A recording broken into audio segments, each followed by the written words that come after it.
Men without women. The undefeated. Manuel Garcia climbed the stairs to Don Miguel Ratana's office. He set down his suitcase and knocked on the door. There was no answer. Manuel, standing in the hallway, felt there was someone in the room. He felt it through the door. Ratana, he said, listening. There was no answer. He's there all right, Manuel thought. Ratana, he said and banged the door. Who's there? Said someone in the office. Me, Manolo, Manuel said. What do you want? Asked the voice. I want to work, Manuel said. Something in the door clicked several times and it swung open. Manuel went in, carrying his suitcase. A little man sat behind a desk at the far side of the room. Over his head was a bull's head, stuffed by a Madrid taxidermist. On the walls were framed photographs and bullfight posters. The little man sat looking at Manuel. I thought they'd killed you, he said. Manuel knocked with his knuckles on the desk. The little man sat looking at him across the desk. How many corridas you had this year? Ratana asked. One, he answered. Just that one, the little man asked. That's all. I read about it in the papers, Ratana said. He leaned back in the chair and looked at Manuel. Manuel looked up at the stuffed bull. He had seen it often before. He felt a certain family interest in it. It had killed his brother, the promising one, about 9 years ago. Manuel remembered the day. There was a brass plate on the oak shield the bull's head was mounted on. Manuel could not read it, but he imagined it was in memory of his brother. Well, he had been a good kid. The plate said, the bull Mariposa of the Duke of Veragua, which accepted 9 varas for 7 caballos, and caused the death of Antonio Garcia, Navalero, April 27, 1909. Ratana saw him looking at the stuffed bull's head. The lot the Duke sent me for Sunday will make a scandal, he said. They're all bad in the legs. What do they say about them at the cafe? I don't know, Manuel said. I just got in. Yes, Ratana said. You still have your bag. He looked at Manuel, leaning back behind the big desk. Sit down, he said. Take off your cap. Manuel sat down, his cap off, his face was changed. He looked pale, and his colta pinned forward on his head so that it would not show under the cap gave him a strange look. You don't look well, Ratana said. I just got out of the hospital, Manuel said. I heard they'd cut your leg off, Ratana said. No, said Manuel, it got all right. Ratana leaned forward across the desk and pushed a wooden box of cigarettes toward Manuel. Have a cigarette, he said. Thanks. Manuel lit it. Smoke, he said, offering the match to Ratana. No, Ratana waved his hand, I never smoke. Ratana watched him smoking. Why don't you get a job and go to work, he said. I don't want to work, Manuel said. I am a bullfighter. There aren't any bullfighters anymore, Ratana said. I'm a bullfighter, Manuel said. Yes, while you're in there, Ratana said. Manuel laughed. Ratana sat, saying nothing and looking at Manuel. I'll put you in a nocturnal if you want, Ratana offered. When? Manuel asked. Tomorrow night. I don't like to substitute for anybody, Manuel said. That was the way they all got killed. That was the way Salvador got killed. He tapped with his knuckles on the table. It's all I've got, Ratana said. Why don't you put me on next week? Manuel suggested. You wouldn't draw, Ratana said. All they want is Litri and Rubito and La Torre. Those kids are good. They'd come to see me get it, Manuel said hopefully. No, they wouldn't. They don't know who you are anymore. I've got a lot of stuff, Manuel said. I'm offering to put you on tomorrow night, Ratana said. You can work with young Hernandez and kill 2 Navillos after the chariots. Who's Navillos? Manuel asked. I don't know, whatever stuff they've got in the corrals, what the veterinaries won't pass in the daytime. I don't like to substitute, Manuel said. You can take it or leave it, Ratana said. He leaned forward over the papers. He was no longer interested. The appeal that Manuel had made to him for a moment when he thought of the old days was gone. He would like to get him to substitute for Larita because he could get him cheaply. He could get others cheaply too. He would like to help him though. Still, he had given him the chance. It was up to him. How much do I get? Manuel asked. He was still playing with the idea of refusing, but he knew he could not refuse. 250 pesetas, Ratana said. He had thought of 500, but when he opened his mouth it said 250. You pay Villalta 7,000, Manuel said. You're not Villalta, Ritana said. I know it, Manuel said. He draws it, Manolo, Ritana said in explanation. Sure, said Manuel. He stood up. Give me 300, Ritana. All right, Ritana agreed. He reached in the drawer for a paper. Can I have 50 now? Manuel asked. Sure, said Ritana. He took a 50 peseta note out of his pocketbook and laid it, spread out flat, on the table. Manuel picked it up and put it in his pocket. What about a quadrilla? He asked. There's the boys that always work for me nights, Ritana said. They're all right. How about picadors? Manuel asked. They're not much, Ritana admitted. I've got to have one good pick, Manuel said. Get him then, Ritana said. Go and get him. Not out of this, Manuel said. I'm not paying for any quadrilla out of 60 duros. Ritana said nothing, but looked at Manuel across the big desk. You know I've got to have one good pick, Manuel said. Ritana said nothing, but looked at Manuel from a long way off. It isn't right, Manuel said. Ritana was still considering him, leaning back in his chair, considering him from a long way away. There the regular picks, he offered. I know, Manuel said. I know your regular picks. Ritana did not smile. Manuel knew it was over. All I want is an even break, Manuel said reasoningly. When I go out there, I want to be able to call my shots on the bull. It only takes one good picador. He was talking to a man who was no longer listening. If you want something extra, Ritana said, go and get it. There will be a regular quadrilla out there. Bring as many of your own picks as you want. The charlatada is over by 10. All right, Manuel said, if that's the way you feel about it. That's the way, Ritana said. I'll see you tomorrow night, Manuel said. I'll be out there, Ritana said. Manuel picked up his suitcase and went out. Shut the door, Ritana called.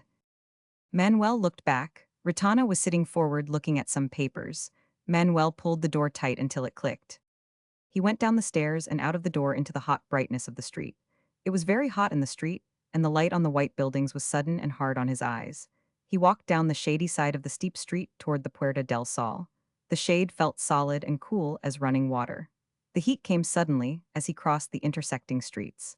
Manuel saw no one he knew in all the people he passed. Just before the Puerta del Sol, he turned into a cafe. It was quiet in the cafe. There were a few men sitting at tables against the wall. At one table, 4 men played cards. Most of the men sat against the wall smoking, empty coffee cups and liqueur glasses before them on the tables. Manuel went through the long room to a small room in back. A man sat at a table in the corner asleep. Manuel sat down at one of the tables. A waiter came in and stood beside Manuel's table. Have you seen Zurito? Manuel asked him. He was in before lunch, the waiter answered. He won't be back before 5 o'clock. Bring me some coffee and milk and a shot of the ordinary, Manuel said. The waiter came back into the room carrying a tray with a big coffee glass and a liqueur glass on it. In his left hand he held a bottle of brandy.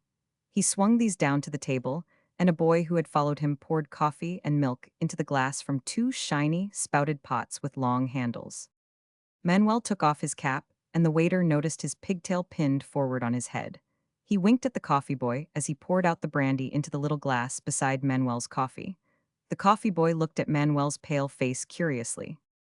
You fighting here? Asked the waiter, corking up the bottle. Yes, Manuel said, tomorrow. The waiter stood there, holding the bottle on one hip. You and the Charlie Chaplins? He asked. The coffee boy looked away, embarrassed. No, in the ordinary. I thought they were going to have Chavs and Hernandez, the waiter said. No, it's me and another. Who, Chavs or Hernandez? Hernandez, I think. What's the matter with Chavs? He got hurt. Where did you hear that? Ritana. Hey, Louis, the waiter called to the next room. Chavs got cogita. Manuel had taken the wrapper off the lumps of sugar and dropped them into his coffee. He stirred it and drank it down, sweet, hot, and warming in his empty stomach. He drank off the brandy. Give me another shot of that, he said to the waiter. The waiter uncorked the bottle and poured the glass full, slopping another drink into the saucer. Another waiter had come up in front of the table. The coffee boy was gone. Is Chav's hurt bad? The second waiter asked Manuel. I don't know, Manuel said. Ritana didn't say. A hell of a lot he cares, the tall waiter said. Manuel had not seen him before, he must have just come up. If you stand in with Ritana in this town, you're a made man, the tall waiter said. If you aren't in with him, you might just as well go out and shoot yourself. You said it, the other waiter who had come in said. You said it then. You're right, I said it, said the tall waiter. I know what I'm talking about when I talk about that bird. Look what he's done for Villalta, the first waiter said. And that ain't all, the tall waiter said. Look what he's done for Marshal Lalanda, look what he's done for National. You said it, kid, agreed the short waiter. Manuel looked at them, standing talking in front of his table. He had drunk his second brandy. They had forgotten about him. They were not interested in him. Look at that bunch of camels, the tall waiter went on. Did you ever see this National Roman too? I seen him last Sunday, didn't I? The original waiter said. He's a giraffe, the short waiter said. What did I tell you? The tall waiter said. Those are Ritana's boys. Say, give me another shot of that, Manuel said. He had poured the brandy the waiter had slopped over in the saucer into his glass and drank it while they were talking. The original waiter poured his glass full mechanically, and the three of them went out of the room talking. In the far corner, the man was still asleep, snoring slightly on the intaking breath, his head back against the wall. Manuel drank his brandy. He felt sleepy himself. It was too hot to go out into the town. Besides, there was nothing to do. He wanted to see Zurito. He would go to sleep while he waited. He kicked his suitcase under the table to be sure it was there. Perhaps it would be better to put it back under the seat against the wall. He leaned down and shoved it under. Then he leaned forward on the table and went to sleep. When he woke, there was someone sitting across the table from him. It was a big man with a heavy brown face like an Indian. He had been sitting there some time. He had waved the waiter away and sat reading the paper and occasionally looking down at Manuel, asleep, his head on the table. He read the paper laboriously, forming the words with his lips as he read. When it tired him, he looked at Manuel. He sat heavily in the chair, his black Cordoba hat tipped forward. Manuel sat up and looked at him. Hello, Zurito, he said. Hello, kid, the big man said. I've been asleep. Manuel rubbed his forehead with the back of his fist. I thought maybe you were. How's everything? Good, how is everything with you? Not so good. They were both silent. Zurito, the picador, looked at Manuel's white face. Manuel looked down at the picador's enormous hands, folding the paper to put away in his pocket. I got a favor to ask you, Manos, Manuel said. Manos Juros was Zurito's nickname. He never heard it without thinking of his huge hands. He put them forward on the table self-consciously. Let us have a drink, he said. Sure, said Manuel. The waiter came and came again. He went out of the room, looking back at the two men at the table. What's the matter, Manolo? Zurito set down his glass. Would you pick 2 bulls for me tomorrow night? Manuel asked, looking up at Zurito across the table. No, said Zurito, I'm not picking. Manuel looked down at his glass. He had expected that answer, now he had it. Well, he had it. I'm sorry, Manolo, but I'm not picking. Zurito looked at his hands. That's all right, Manuel said. I'm too old, Zurito said. I just asked you, Manuel said. Is it the nocturnal tomorrow? That's it, I figured if I had just one good pick, I could get away with it. How much are you getting? 300 pesetas. I get more than that for picking. I know, said Manuel. I didn't have any right to ask you. What do you keep on doing it for? Zurito asked. Why don't you cut off your colta, Manolo? I don't know, Manuel said. You're pretty near as old as I am, Zurito said. I don't know, Manuel said. I got to do it. If I can fix it so that I get an even break, that's all I want. I got to stick with it, Manos. No, you don't. Yes, I do. I've tried keeping away from it. I know how you feel, but it isn't right. You ought to get out and stay out. I can't do it. Besides, I've been going good lately. Zurito looked at his face. You've been in the hospital. But I was going great when I got hurt. Zurito said nothing. He tipped the cognac out of his saucer into his glass. The papers said they never saw a better fina, Manuel said. Zurito looked at him. You know when I get going I'm good, Manuel said. You're too old, the picador said. No, said Manuel, you're 10 years older than I am. With me it's different. I'm not too old, Manuel said. They sat silent, Manuel watching the picador's face. I was going great till I got hurt, Manuel offered. You ought to have seen me, Manos, Manuel said reproachfully. I don't want to see you, Zurito said. It makes me nervous. You haven't seen me lately. I've seen you plenty. Zurito looked at Manuel, avoiding his eyes. You ought to quit it, Manolo. I can't, Manuel said. I'm going good now, I tell you. Zurito leaned forward, his hands on the table. Listen, I'll pick for you, and if you don't go big tomorrow night, you'll quit. See? Will you do that? And sure. Zurito leaned back, relieved. You got to quit, he said. No monkey business, you got to cut the colta. I won't have to quit, Manuel said. You watch me, I've got the stuff. Zurito stood up, he felt tired from arguing. You got to quit, he said. I'll cut your colta myself. No, you won't, Manuel said. You won't have a chance. Zurito called the waiter. Come on, said Zurito. Come on up to the house. Manuel reached under the seat for his suitcase. He was happy. He knew Zurito would pick for him. He was the best picador living. It was all simple now. Come on up to the house and we'll eat, Zurito said. Manuel stood in the patio de caballos waiting for the Charlie Chaplins to be over. Zurito stood beside him. Where they stood it was dark. The high door that led into the bull ring was shut. Above them they heard a shout, then another shout of laughter. Then there was silence.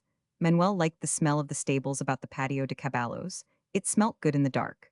There was another roar from the arena and then applause, prolonged applause, going on and on. You ever seen these fellows? Zurito asked, big and looming beside Manuel in the dark. No, Manuel said. They're pretty funny, Zurito said. He smiled to himself in the dark.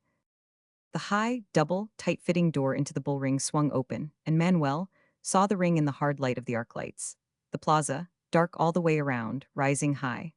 Around the edge of the ring were running and bowing two men dressed like tramps, followed by a third in the uniform of a hotel bellboy who stooped and picked up the hats and canes thrown down onto the sand and tossed them back up into the darkness.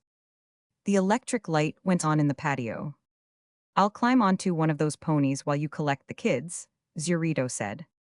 Behind them came the jingle of the mules, coming out to go into the arena and be hitched onto the dead bull. The members of the quadrilla, who had been watching the burlesque from the runway between the bearer and the seats, came walking back and stood in a group talking, under the electric light in the patio. A good-looking lad in a silver and orange suit came up to Manuel and smiled.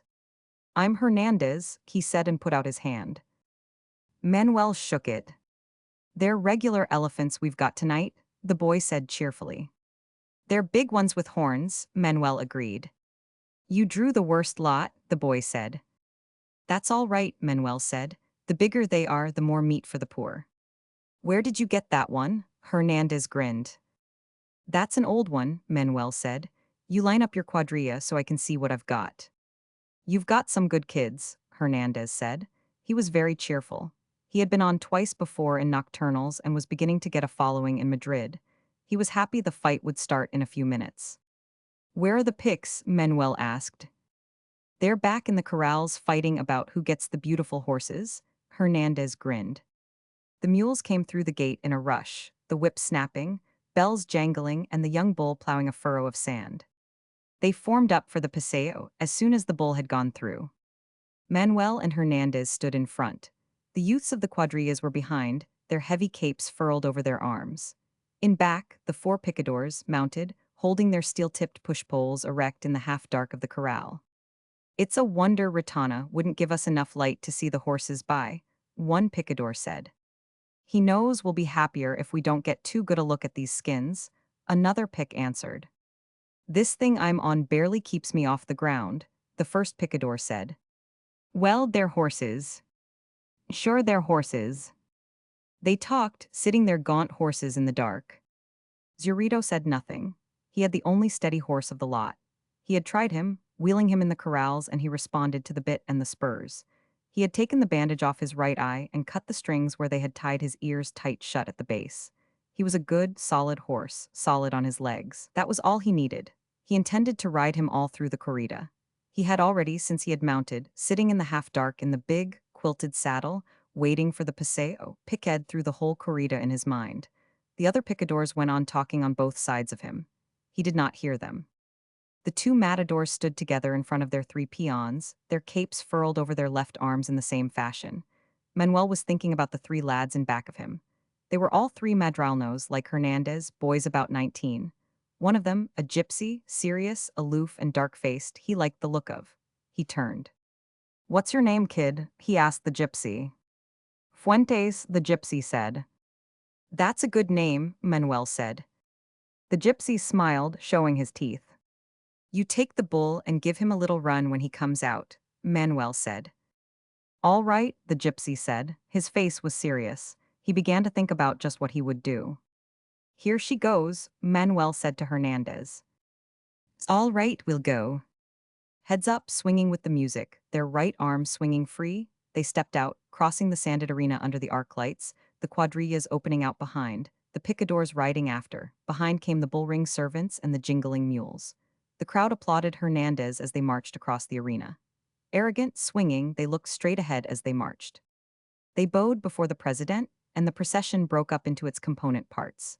The bullfighters went over to the barrera and changed their heavy mantles for the light fighting capes. The mules went out.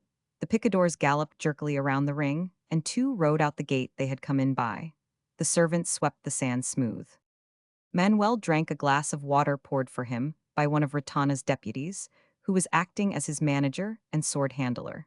Hernandez came over from speaking with his own manager. "You got a good hand, kid," Manuel complimented him. "They like me," Hernandez said happily.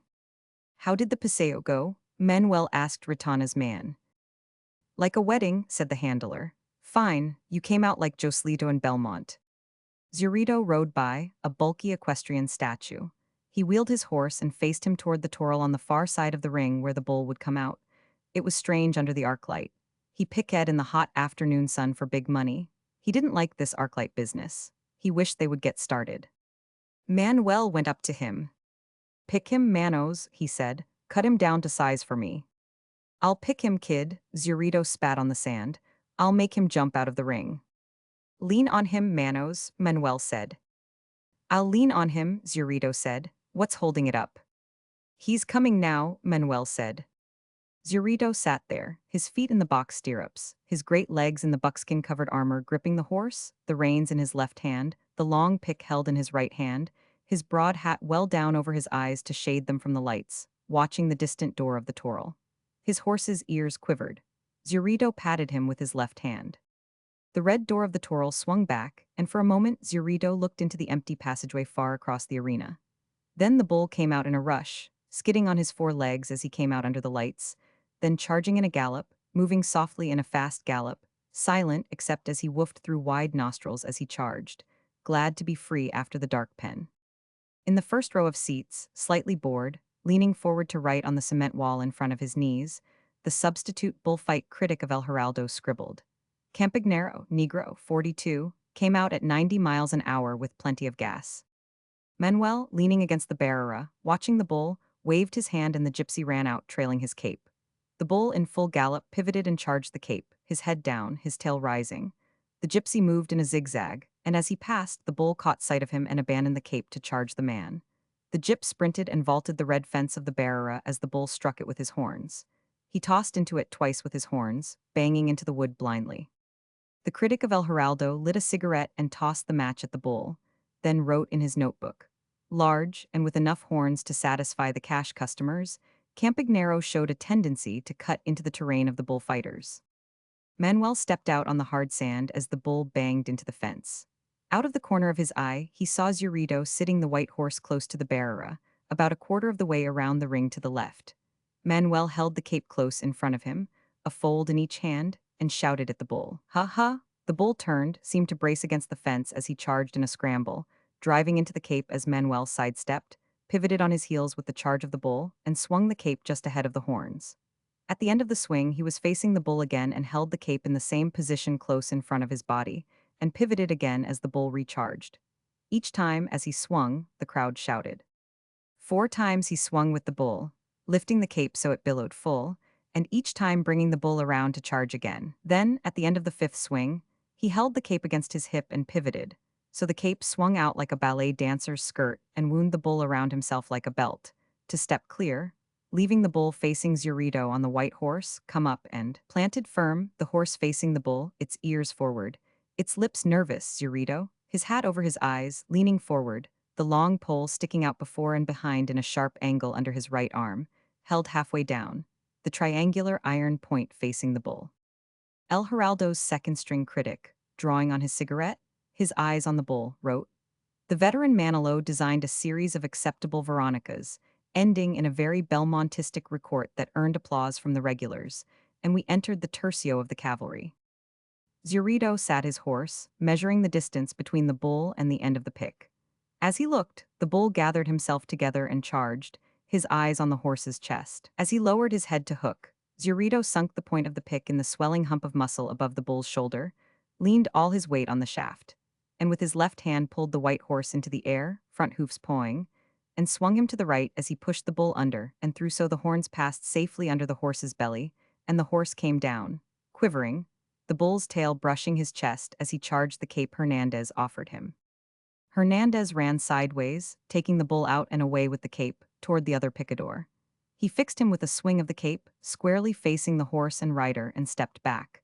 As the bull saw the horse he charged, the picador's lance slid along his back, and as the shock of the charge lifted the horse, the picador was already halfway out of the saddle, lifting his right leg clear as he missed with the lance and falling to the left side to keep the horse between him and the bull. The horse, lifted and gored, crashed over with the bull driving into him. The picador gave a shove with his boots against the horse and lay clear, waiting to be lifted and hauled away and put on his feet. Manuel let the bull drive into the fallen horse. He was in no hurry, the picador was safe. Besides, it did a picador like that good to worry. He'd stay on longer next time. Lousy picks. He looked across the sand at Zurito a little way out from the barrera, his horse rigid, waiting. "Huh?" he called to the bull, Tomer, holding the cape in both hands so it would catch his eye. The bull detached himself from the horse and charged the cape, and Manuel, running sideways and holding the cape spread wide, stopped, swung on his heels, and brought the bull sharply around facing Zurito. Campagnaro accepted a pair of varas for the death of one Rocinante, with Hernandez and Manolo at the quoits, El Geraldo's critic wrote. He pressed on the iron and clearly showed he was no horse lover. The veteran Zurito resurrected some of his old stuff with the pike pole, notably the suerte. Ol, the man sitting beside him shouted. The shout was lost in the roar of the crowd, and he slapped the critic on the back. The critic looked up to see Zurito, directly below him, leaning far out over his horse, the length of the pick rising in a sharp angle under his armpit, holding the pick almost by the point, bearing down with all his weight, holding the bull off. The bull pushing and driving to get at the horse, and Zurito, far out on top of him, holding him, and slowly pivoting the horse against the pressure so that at last he was clear. Zurito felt the moment when the horse was clear, and the bull could come past, and relaxed the absolute steel lock of his resistance, and the triangular steel point of the pick ripped in the bull's hump of shoulder muscle as he tore loose to find Hernandez's cape before his muzzle. He charged blindly into the cape, and the boy took him out into the open arena. Zurito sat patting his horse, and looking at the bull charging the cape that Hernandez swung for him out under the bright light while the crowd shouted. "You see that one?" he said to Manuel. "It was a wonder," Manuel said. "I got him that time," Zurito said. "Look at him now." At the conclusion of a closely turned pass of the cape, the bull slid to his knees. He was up at once, but far out across the sand Manuel and Zurito saw the shine of the pumping flow of blood, smooth against the black of the bull's shoulder. "I got him that time," Zurito said. "He's a good bull," Manuel said.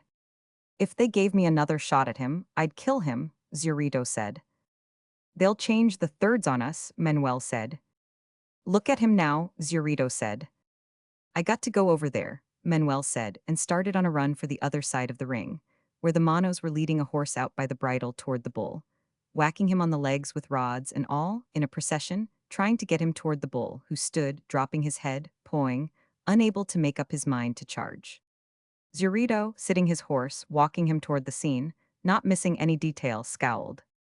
Finally the bull charged, the horse leaders ran for the barrera. The picador hit too far back, and the bull got under the horse, lifted him, threw him onto his back. Zurito watched, the monos in their red shirts running out to drag the picador clear. The picador, now on his feet, swearing and flopping his arms. Manuel and Hernandez standing ready with their capes. And the bull, the great black bull with a horse on his back, hooves dangling, the bridle caught in the horns. Black bull with a horse on his back, staggering short-legged, then arching his neck and lifting, thrusting, charging to slide the horse off, horse sliding down. Then the bull into a lunging charge at the cape Manuel spread for him. The bull was slower now, Manuel felt. He was bleeding badly. There was a sheen of blood all down his flank. Manuel offered him the cape again. There he came, eyes open, ugly, watching the cape. Manuel stepped to the side and raised his arms, tightening the cape ahead of the bull for the Veronica. Now he was facing the bull. Yes, his head was going down a little. He was carrying it lower. That was Zurito. Manuel flopped the cape. There he comes. He sidestepped and swung in another Veronica. He's shooting awfully accurately, he thought. He's had enough fight, so he's watching now. He's hunting now, got his eye on me, but I always give him the cape. He shook the cape at the bull. There he comes. He sidestepped. Awful close that time. I don't want to work that close to him. The edge of the cape was wet with blood, where it had swept along the bull's back as he went by. All right, here's the last one.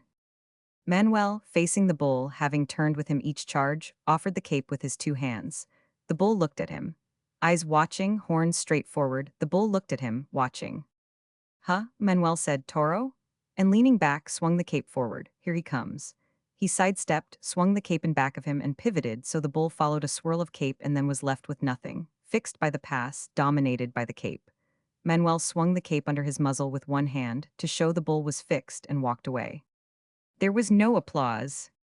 Manuel walked across the sand toward the barrera, while Zurito rode out of the ring. The trumpet had blown to change the act to the planting of the banderillos, while Manuel had been working with the bull. He had not consciously noticed it. The monos were spreading canvas over the two dead horses and sprinkling sawdust around them. Manuel came up to the barrera for a drink of water. Ritana's man handed him the heavy porous jug. Fuentes, the tall gypsy, was standing holding a pair of banderillos, holding them together, slim, red sticks, fishhook points out. He looked at Manuel. Go on out there, Manuel said. The gypsy trotted out. Manuel set down the jug and watched. He wiped his face with his handkerchief. The critic of El Heraldo reached for the bottle of warm champagne that stood between his feet, took a drink, and finished his paragraph. The aged Manolo rated no applause for a vulgar series of lances with the cape, and we entered the third of the palings. Alone in the center of the ring, the bull stood, still fixed. Fuentes, tall, flat-backed, walking toward him arrogantly, his arms spread out, the two slim, red sticks, one in each hand, held by the fingers, point straight forward. Fuentes walked forward. Back of him and to one side was a peon with a cape. The bull looked at him and was no longer fixed. His eyes watched Fuentes, now standing still. Now he leaned back, calling to him. Fuentes twitched the two banderillos, and the light on the steel points caught the bull's eye. His tail went up and he charged. He came straight, his eyes on the man. Fuentes stood still, leaning back, the banderillos pointing forward. As the bull lowered his head to hook, Fuentes leaned backward, his arms came together and rose, his two hands touching, the banderillos two descending red lines, and leaning forward drove the points into the bull's shoulder, leaning far in over the bull's horns and pivoting on the two upright sticks, his legs tight together, his body curving to one side to let the bull pass. Owls from the crowd. The bull was hooking wildly, jumping like a trout, all 4 feet off the ground. The red shaft of the banderillos tossed as he jumped. Manuel, standing at the barrera, noticed that he hooked always to the right. Tell him to drop the next pair on the right, he said to the kid, who started to run out to Fuentes with the new banderillos. A heavy hand fell on his shoulder. It was Zurito. How do you feel, kid? He asked. Manuel was watching the bull. Zurito leaned forward on the barrera, leaning the weight of his body on his arms. Manuel turned to him. You're going good, Zurito said. Manuel shook his head. He had nothing to do now until the next third. The gypsy was very good with the banderillos. The bull would come to him in the next third in good shape. He was a good bull. It had all been easy up to now. The final stuff with the sword was all he worried over. He did not really worry. He did not even think about it. But standing there, he had a heavy sense of apprehension. He looked out at the bull, planning his fina, his work with the red cloth that was to reduce the bull, to make him manageable. The gypsy was walking out toward the bull again, walking heel and toe, insultingly, like a ballroom dancer, the red shafts of the banderillos twitching with his walk. The bull watched him, not fixed now, hunting him, but waiting to get close enough so he could be sure of getting him, getting the horns into him. As Fuentes walked forward, the bull charged.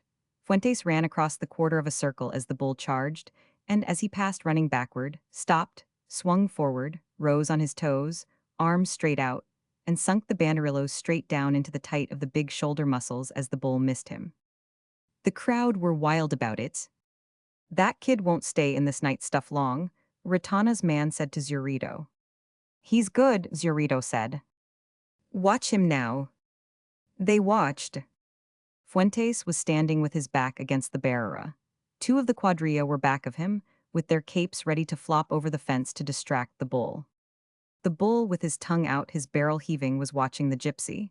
He thought he had him now, back against the red planks. Only a short charge away, the bull watched him. The gypsy bent back, drew back his arms, the banderillos pointing at the bull. He called to the bull, stamped one foot. The bull was suspicious. He wanted the man. No more barbs in the shoulder. Fuentes walked a little closer to the bull, bent back, called again. Somebody in the crowd shouted a warning. He's too damn close, Zurito said. Watch him, Ritana's man said. Leaning back, inciting the bull with the banderillos, Fuentes jumped, both feet off the ground. As he jumped, the bull's tail rose and he charged. Fuentes came down on his toes, arms straight out, whole body arching forward, and drove the shafts straight down as he swung his body clear of the right horn. The bull crashed into the barrera, where the flopping capes had attracted his eye, as he lost the man. The gypsy came running along the barrera toward Manuel, taking the applause of the crowd. His vest was ripped where he had not quite cleared the point of the horn. He was happy about it, showing it to the spectators. He made the tour of the ring. Zurito saw him go by, smiling, pointing at his vest. He smiled. Somebody else was planting the last pair of banderillos. Nobody was paying any attention. Ritana's man tucked a baton inside the red cloth of a muleta, folded the cloth over it, and handed it over the barrera to Manuel. He reached in the leather sword case, took out a sword, and holding it by its leather scabbard, reached it over the fence to Manuel. Manuel pulled the blade out by the red hilt and the scabbard fell limp. He looked at Zurito. The big man saw he was sweating. Now you get him, kid, Zurito said. Manuel nodded. He's in good shape, Zurito said. Just like you want him, Ritana's man assured him. Manuel nodded. The trumpeter, up under the roof, blew for the final act, and Manuel walked across the arena toward where, up in the dark boxes, the president must be. In the front row of seats, the substitute bullfight critic of El Heraldo took a long drink of the warm champagne. He had decided it was not worthwhile to write a running story and would write up the corrida back in the office. What the hell was it anyway? Only a nocturnal.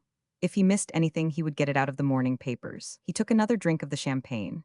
He had a date at Maxim's at 12. Who were these bullfighters anyway? Kids and bums. A bunch of bums. He put his pad of paper in his pocket and looked over toward Manuel, standing very much alone in the ring, gesturing with his hat in a salute toward a box he could not see high up in the dark plaza. Out in the ring, the bull stood quiet, looking at nothing. I dedicate this bull to you, Mr. President, and to the public of Madrid, the most intelligent and generous of the world, was what Manuel was saying. It was a formula. He said it all. It was a little long for nocturnal use. He bowed at the dark, straightened, tossed his hat over his shoulder, and, carrying the muleta in his left hand and the sword in his right, walked out toward the bull. Manuel walked toward the bull. The bull looked at him. His eyes were quick. Manuel noticed the way the banderillos hung down on his left shoulder and the steady sheen of blood from Zurito's picking. He noticed the way the bull's feet were. As he walked forward, holding the muleta in his left hand and the sword in his right, he watched the bull's feet. The bull could not charge without gathering his feet together. Now he stood square on them dully. Manuel walked toward him, watching his feet. This was all right, he could do this. He must work to get the bull's head down so he could go in past the horns and kill him. He did not think about the sword, not about killing the bull. He thought about one thing at a time. The coming things oppressed him, though. Walking forward, watching the bull's feet, he saw successively his eyes, his wet muzzle, and the wide, forward-pointing spread of his horns. The bull had light circles about his eyes. His eyes watched Manuel. He felt he was going to get this little one with the white face.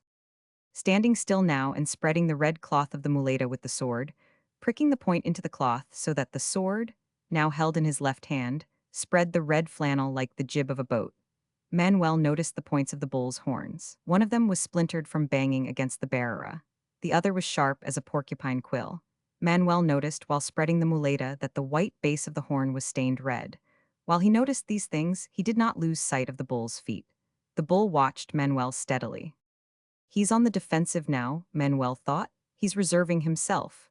I've got to bring him out of that and get his head down. Always get his head down.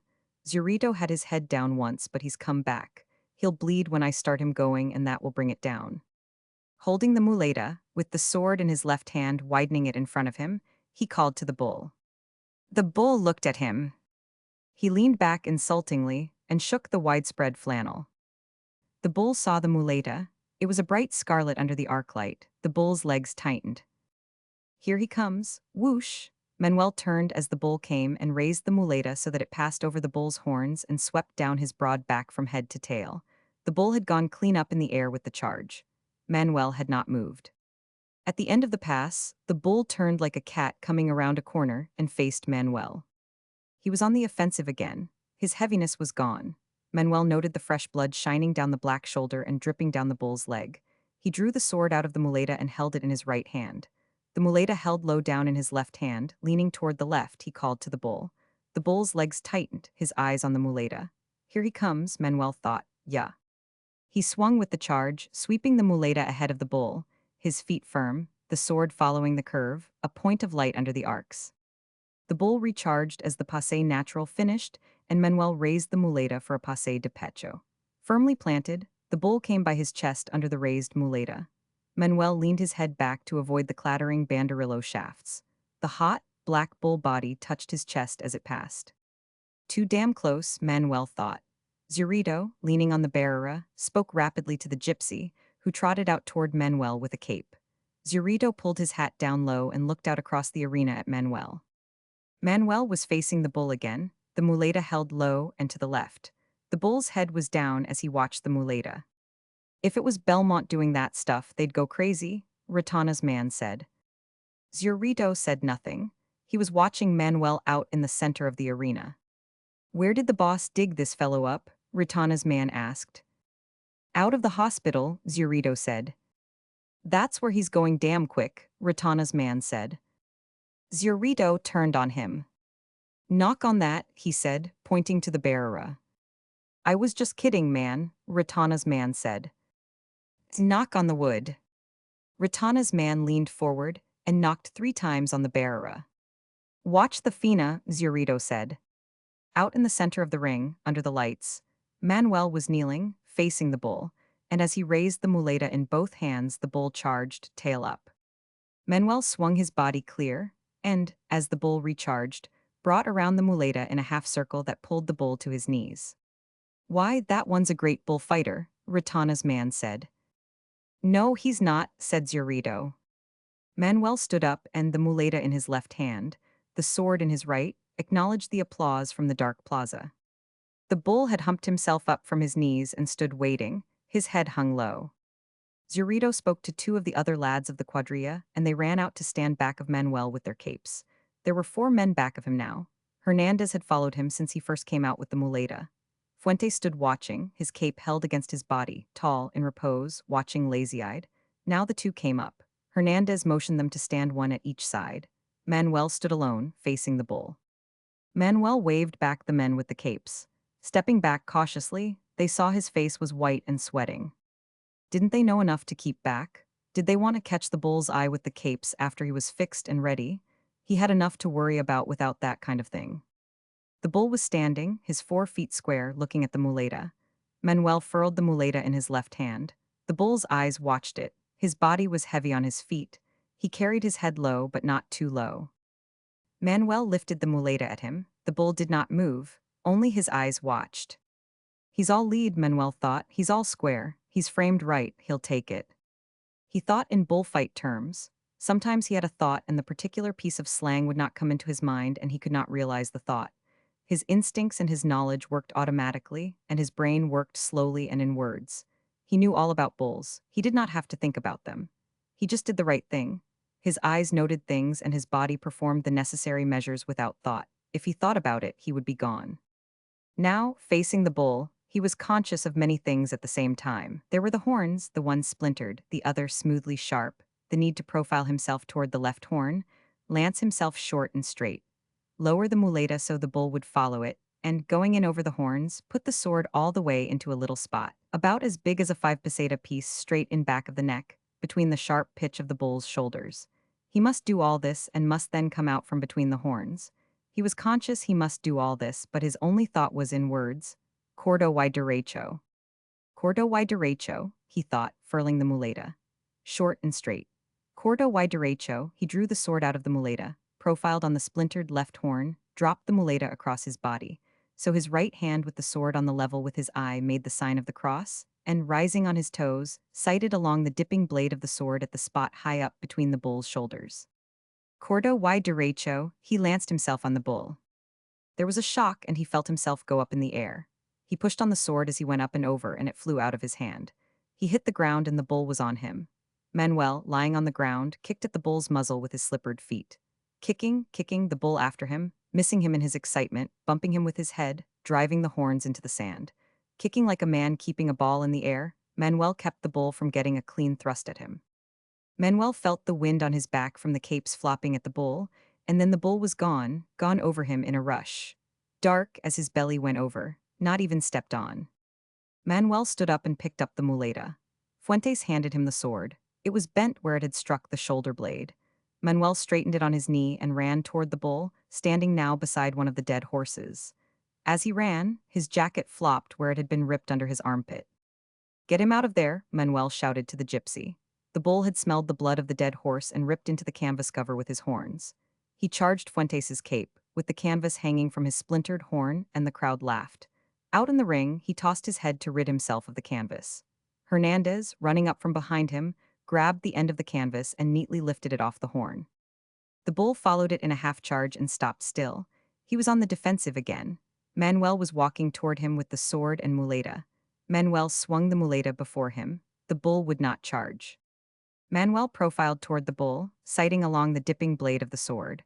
The bull was motionless, seemingly dead on his feet, incapable of another charge.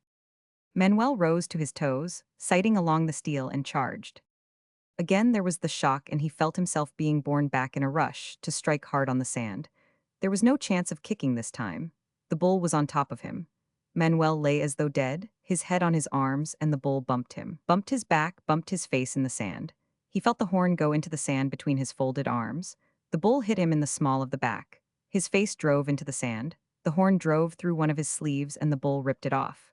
Manuel was tossed clear, and the bull followed the capes. Manuel got up, found the sword and muleta, tried the point of the sword with his thumb, and then ran toward the bearer for a new sword. Ritana's man handed him the sword over the edge of the bearer.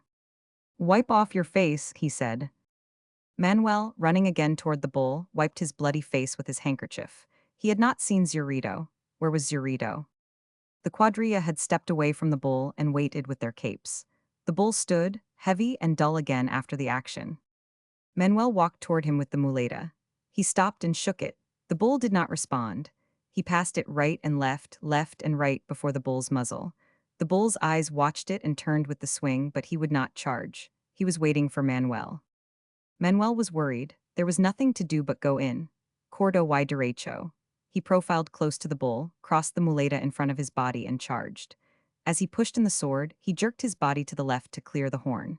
The bull passed him and the sword shot up in the air, twinkling under the arc lights, to fall red-hilted on the sand. Manuel ran over and picked it up.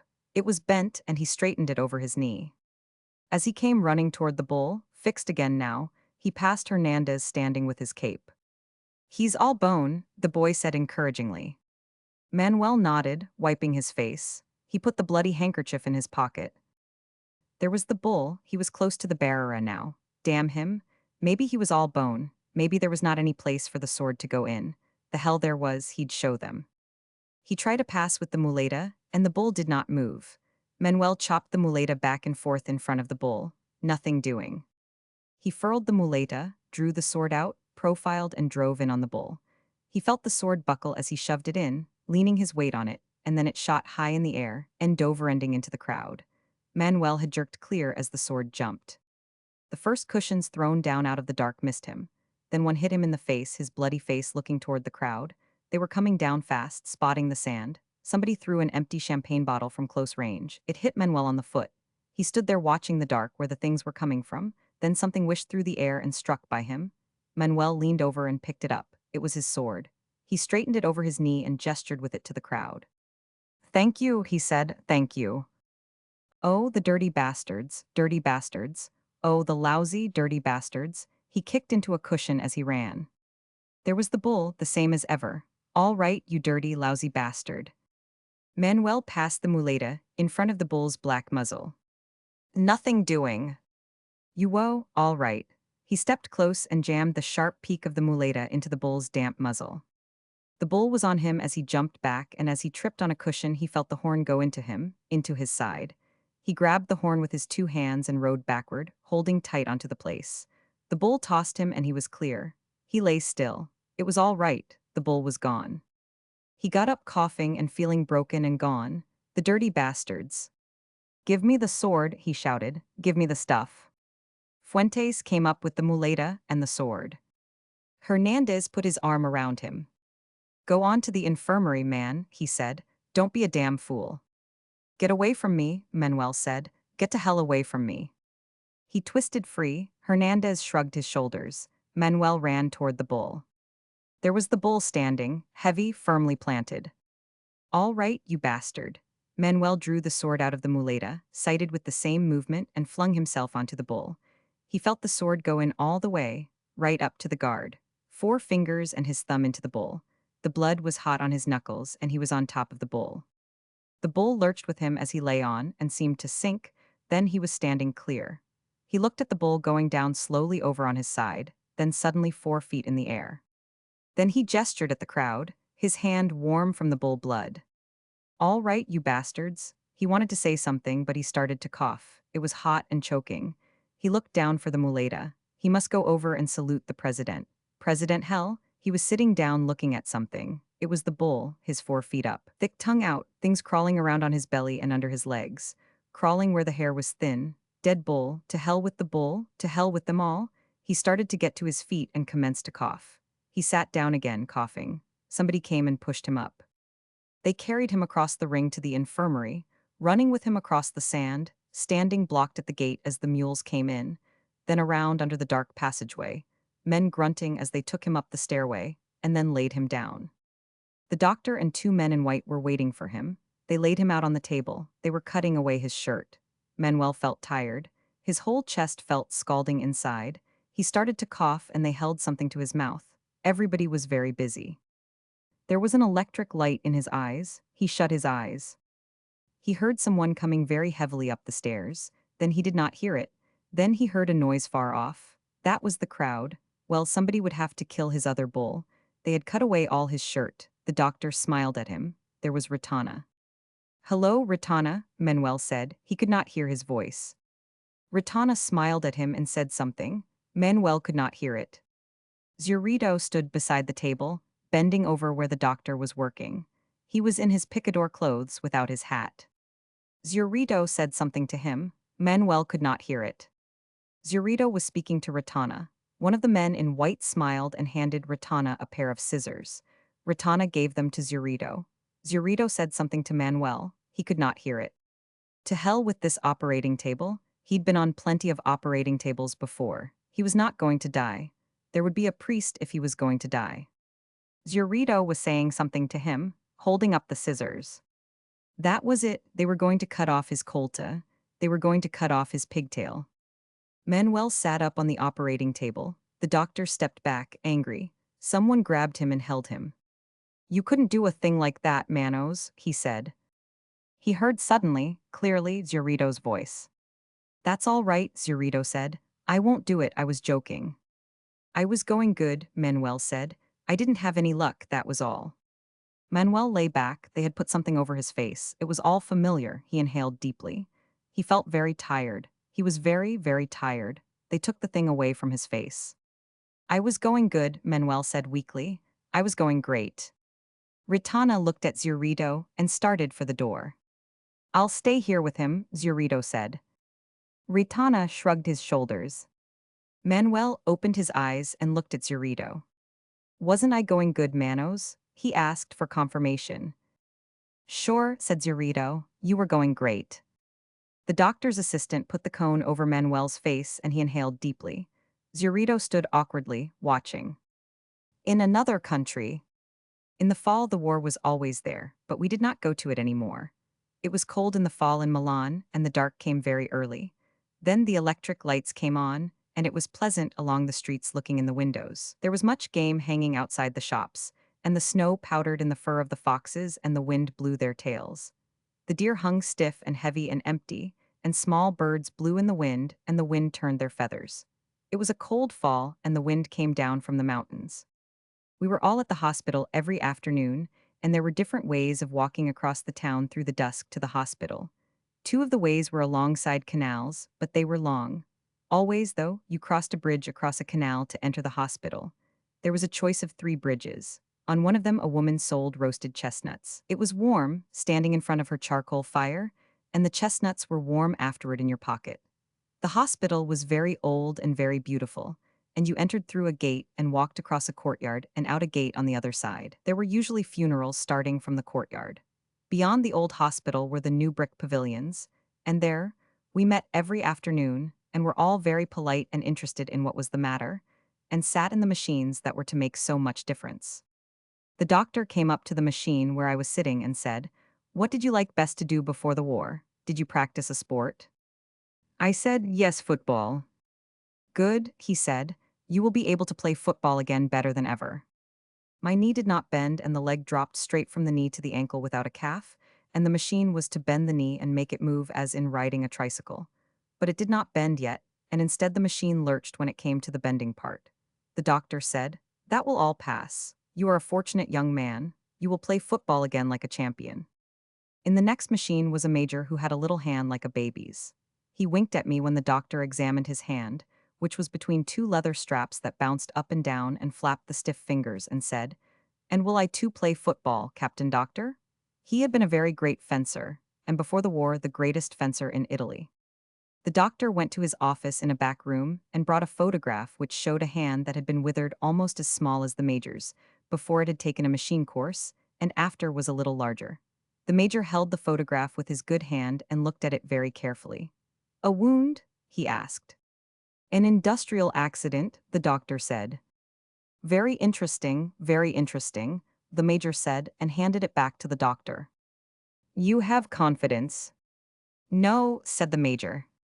There were 3 boys who came each day, who were about the same age I was. They were all 3 from Milan, and one of them was to be a lawyer, and one was to be a painter, and one had intended to be a soldier.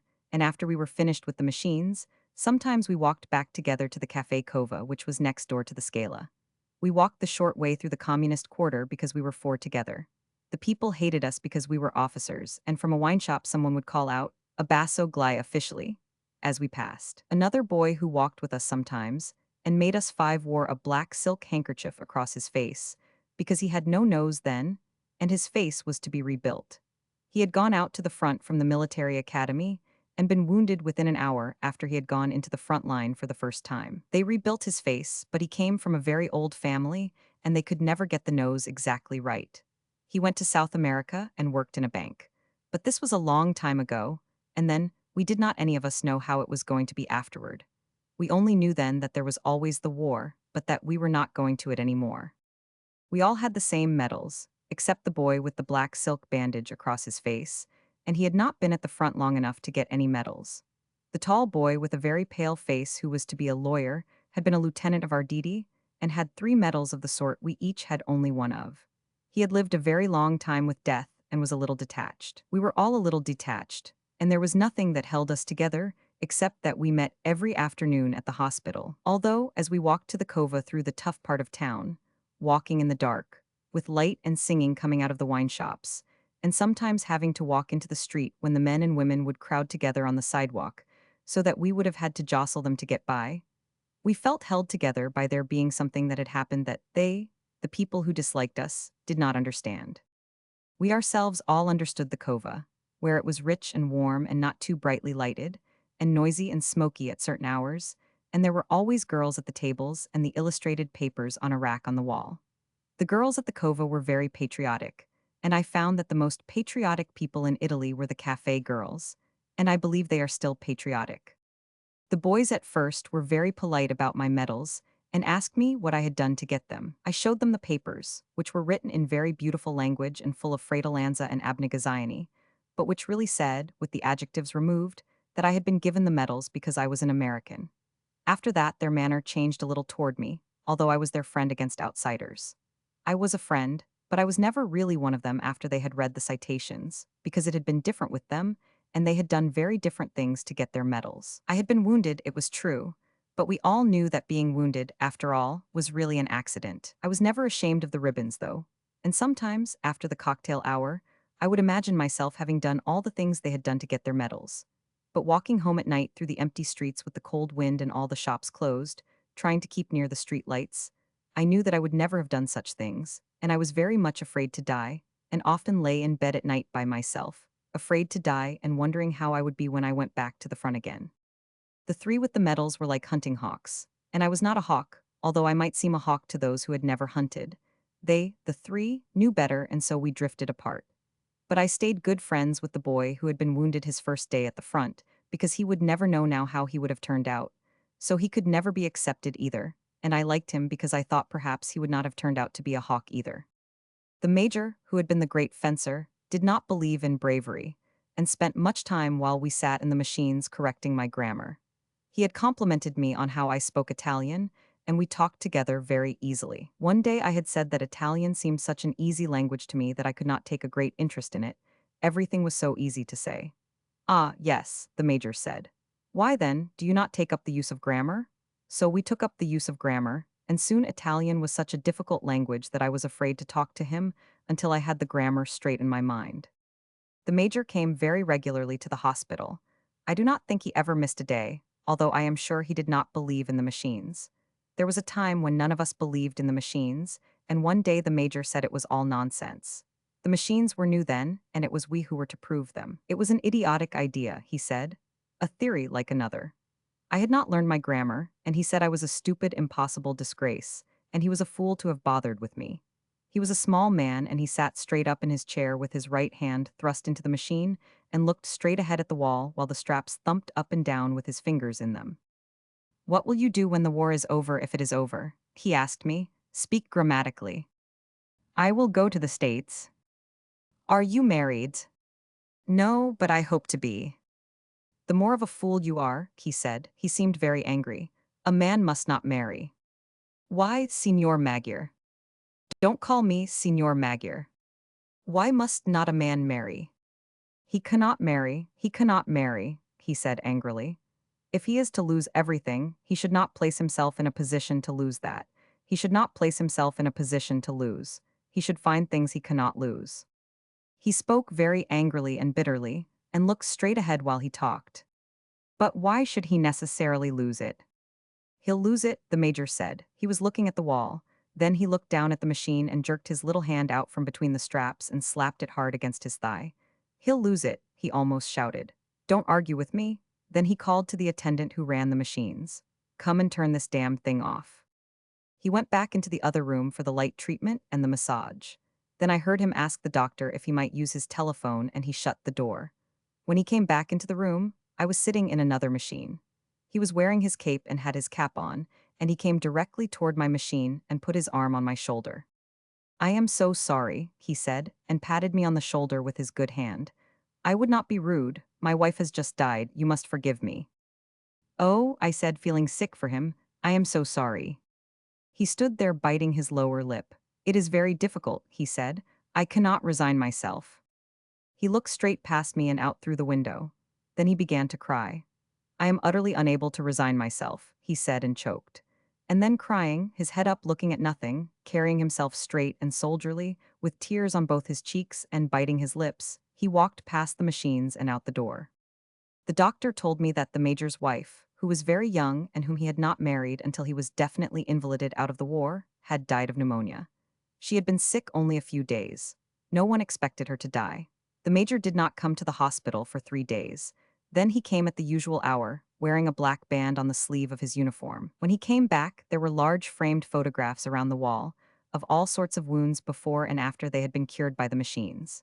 In front of the machine, the major used were 3 photographs of hands like his that were completely restored. I do not know where the doctor got them. I always understood we were the first to use the machines. The photographs did not make much difference to the major because he only looked out of the window. Hills like white elephants. The hills across the valley of the Ebro were long and white. On this side there was no shade and no trees, and the station was between 2 lines of rails in the sun. Close against the side of the station, there was the warm shadow of the building, and a curtain, made of strings of bamboo beads, hung across the open door into the bar to keep out flies. The American and the girl with him sat at a table in the shade, outside the building. It was very hot, and the express from Barcelona would come in 40 minutes. It stopped at this junction for 2 minutes and went on to Madrid. What should we drink? The girl asked. She had taken off her hat and put it on the table. It's pretty hot, the man said. Let's drink beer. Dos cervezas, the man said into the curtain. Big ones? A woman asked from the doorway. Yes, 2 big ones. The woman brought 2 glasses of beer and 2 felt pads. She put the felt pads and the beer glasses on the table and looked at the man and the girl. The girl was looking off at the line of hills. They were white in the sun, and the country was brown and dry. They look like white elephants, she said. I've never seen one. The man drank his beer. No, you wouldn't have. I might have, the man said. Just because you say I wouldn't have doesn't prove anything. The girl looked at the bead curtain. They've painted something on it, she said. What does it say? Anis del Toro, it's a drink. Could we try it? The man called, listen, through the curtain. The woman came out from the bar. 4 reals. We want 2 anis del Toro. With water. Do you want it with water? I don't know, the girl said. Is it good with water? It's all right. You want them with water? Asked the woman. Yes, with water. It tastes like licorice, the girl said and put the glass down. That's the way with everything. Yes, said the girl. Everything tastes of licorice, especially all the things you've waited so long for, like absinthe. Oh, cut it out. You started it, the girl said. I was being amused, I was having a fine time. Well, let's try and have a fine time. All right, I was trying. I said the mountains looked like white elephants. Wasn't that bright? That was bright. I wanted to try this new drink. That's all we do, isn't it? Look at things and try new drinks. I guess so. The girl looked across at the hills. They're lovely hills, she said. They don't really look like white elephants. I just meant the coloring of their skin through the trees. Should we have another drink? All right. The warm wind blew the bead curtain against the table. The beer's nice and cool, the man said. It's lovely, the girl said. It's really an awfully simple operation, Jig, the man said. It's not really an operation at all. The girl looked at the ground the table legs rested on. I know you wouldn't mind it, Jig. It's really not anything. It's just to let the air in. The girl did not say anything. I'll go with you and I'll stay with you all the time. They just let the air in and then it's all perfectly natural. Then, what will we do afterward? We'll be fine afterward, just like we were before. What makes you think so? That's the only thing that bothers us. It's the only thing that's made us unhappy. The girl looked at the bead curtain, put her hand out and took hold of 2 of the strings of beads. And you think then we'll be all right and be happy? I know we will, you don't have to be afraid. I've known lots of people that have done it. So have I, said the girl, and afterward they were all so happy. Well, the man said, if you don't want to, you don't have to. I wouldn't have you do it if you didn't want to, but I know it's perfectly simple. And you really want to. I think it's the best thing to do, but I don't want you to do it if you don't really want to. And if I do it, you'll be happy, and things will be like they were, and you'll love me. I love you now, you know I love you. I know, but if I do it, then it will be nice again if I say things are like white elephants and you'll like it. I'll love it, I love it now, but I just can't think about it. You know how I get when I worry. If I do it, you won't ever worry. I won't worry about that because it's perfectly simple. Then I'll do it because I don't care about me. What do you mean? I don't care about me. Well, I care about you. Oh, yes, but I don't care about me. And I'll do it and then everything will be fine. I don't want you to do it if you feel that way. The girl stood up and walked to the end of the station. Across, on the other side, were fields of grain and trees along the banks of the Ebro. Far away, beyond the river, were mountains. The shadow of a cloud moved across the field of grain, and she saw the river through the trees. And we could have all this, she said. And we could have everything, and every day we make it more impossible. What did you say? I said we could have everything. We can have everything. No, we can't. We can have the whole world. No, we can't. We can go everywhere. No, we can't. It isn't ours anymore. It's ours. No, it is. And once they take it away, you never get it back. But they haven't taken it away. We'll wait and see. Come on back in the shade, he said. You mustn't feel that way. I don't feel any way, the girl said. I just know things. I don't want you to do anything that you don't want to do. Nor that isn't good for me, she said. I know, could we have another beer? All right, but you've got to realize. I realize, the girl said. Can't we maybe stop talking? They sat down at the table, and the girl looked across at the hills on the dry side of the valley, and the man looked at her and at the table. You've got to realize, he said, that I don't want you to do it if you don't want to. I'm perfectly willing to go through with it if it means anything to you. Doesn't it mean anything to you? We could get along. Of course it does, but I don't want anybody but you. I don't want anyone else, and I know it's perfectly simple. Yes, you know it's perfectly simple. It's all right for you to say that, but I do know it. Would you do something for me now? I'd do anything for you. Would you please, please, please, please, please, please, please stop talking? He did not say anything, but looked at the bags against the wall of the station. There were labels on them from all the hotels where they had spent nights. But I don't want you to, he said. I don't care anything about it. I'll scream, the girl said. The woman came out through the curtains with 2 glasses of beer and put them down on the damp felt pads. The train comes in 5 minutes, she said. What did she say? Asked the girl. That the train is coming in 5 minutes. The girl smiled brightly at the woman to thank her. I'd better take the bags over to the other side of the station, the man said. She smiled at him. All right, then come back and we'll finish the beer. He picked up the 2 heavy bags and carried them around the station to the other tracks. He looked up the tracks but could not see the train. Coming back, he walked through the barroom, where people waiting for the train were drinking. He drank an anise at the bar and looked at the people. They were all waiting reasonably for the train. He went out through the bead curtain. She was sitting at the table and smiled at him. Do you feel better? He asked.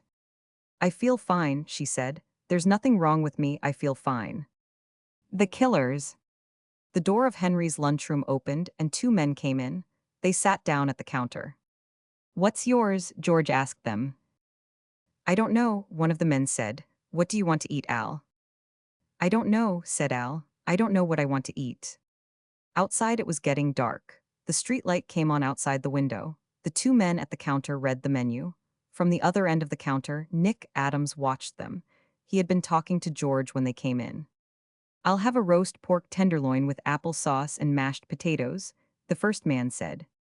It isn't ready yet. What the hell do you put it on the card for? That's the dinner, George explained. You can get that at 6 o'clock. George looked at the clock on the wall behind the counter. It's 5 o'clock. The clock says 20 minutes past 5, the second man said. It's 20 minutes fast. Oh, to hell with the clock, the first man said. What have you got to eat? I can give you any kind of sandwiches, George said. You can have ham and eggs, bacon and eggs, liver and bacon, or a steak. Give me chicken croquettes with green peas and cream sauce and mashed potatoes. That's the dinner. Everything we want's the dinner, eh? That's the way you work it. I can give you ham and eggs, bacon and eggs, liver. I'll take ham and eggs, the man called Al said. He wore a derby hat and a black overcoat buttoned across the chest. His face was small and white and he had tight lips. He wore a silk muffler and gloves. Give me bacon and eggs, said the other man. He was about the same size as Al. Their faces were different, but they were dressed like twins. Both wore overcoats too tight for them.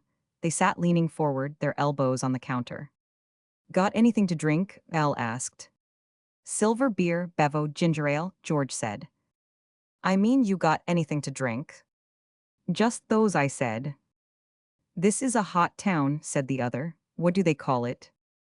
A summit. Ever hear of it? Al asked his friend. No, said the friend. What do you do here nights? Al asked.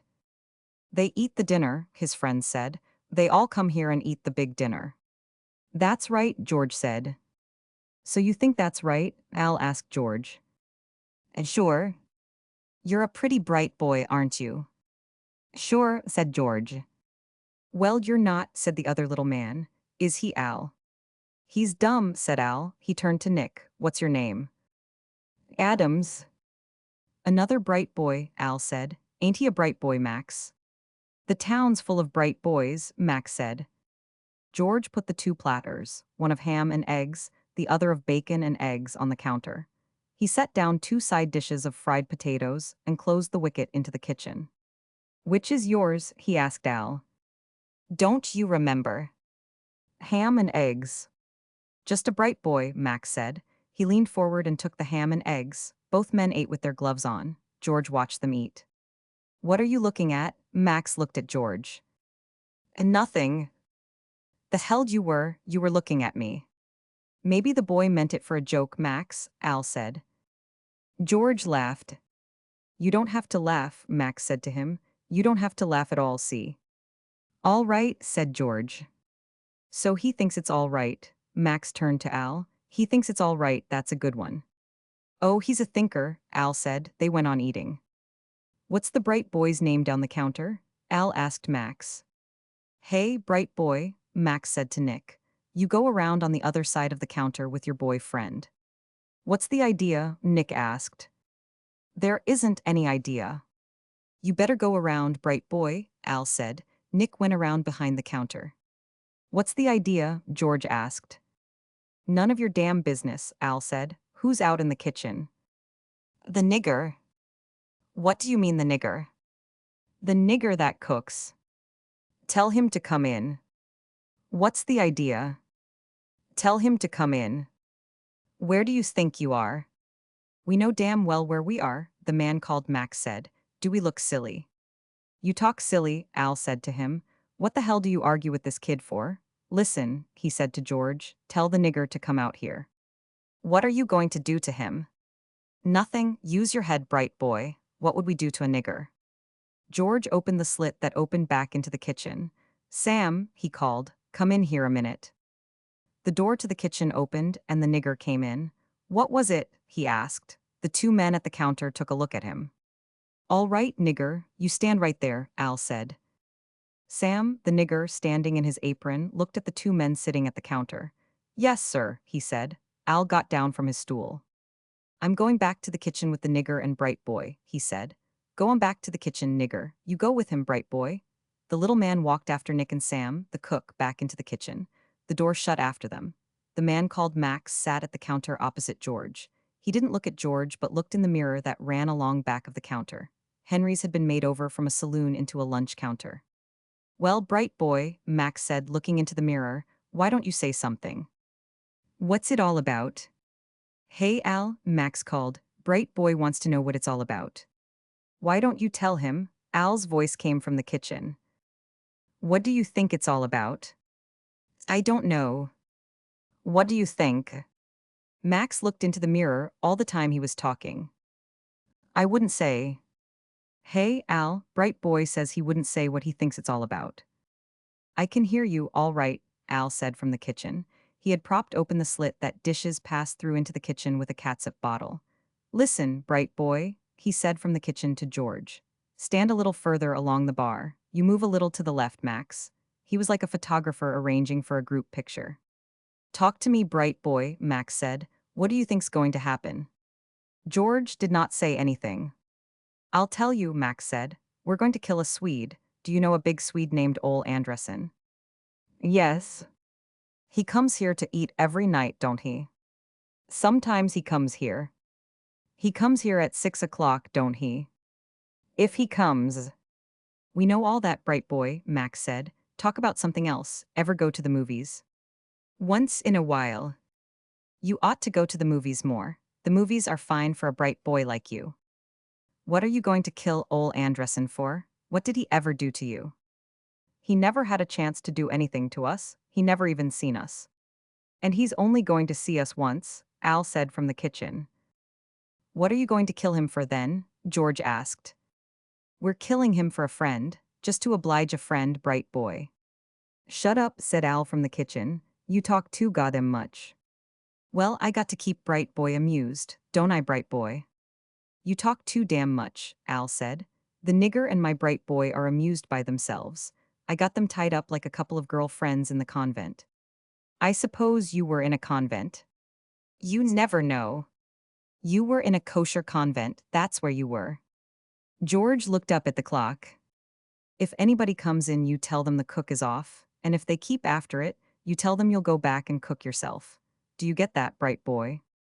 All right, George said. What you going to do with us afterward? That'll depend, Max said. That's one of those things you never know at the time. George looked up at the clock. It was 6:15. The door from the street opened. A streetcar motorman came in. Hello, George, he said. Can I get supper? Sam's gone out, George said. He'll be back in about half an hour.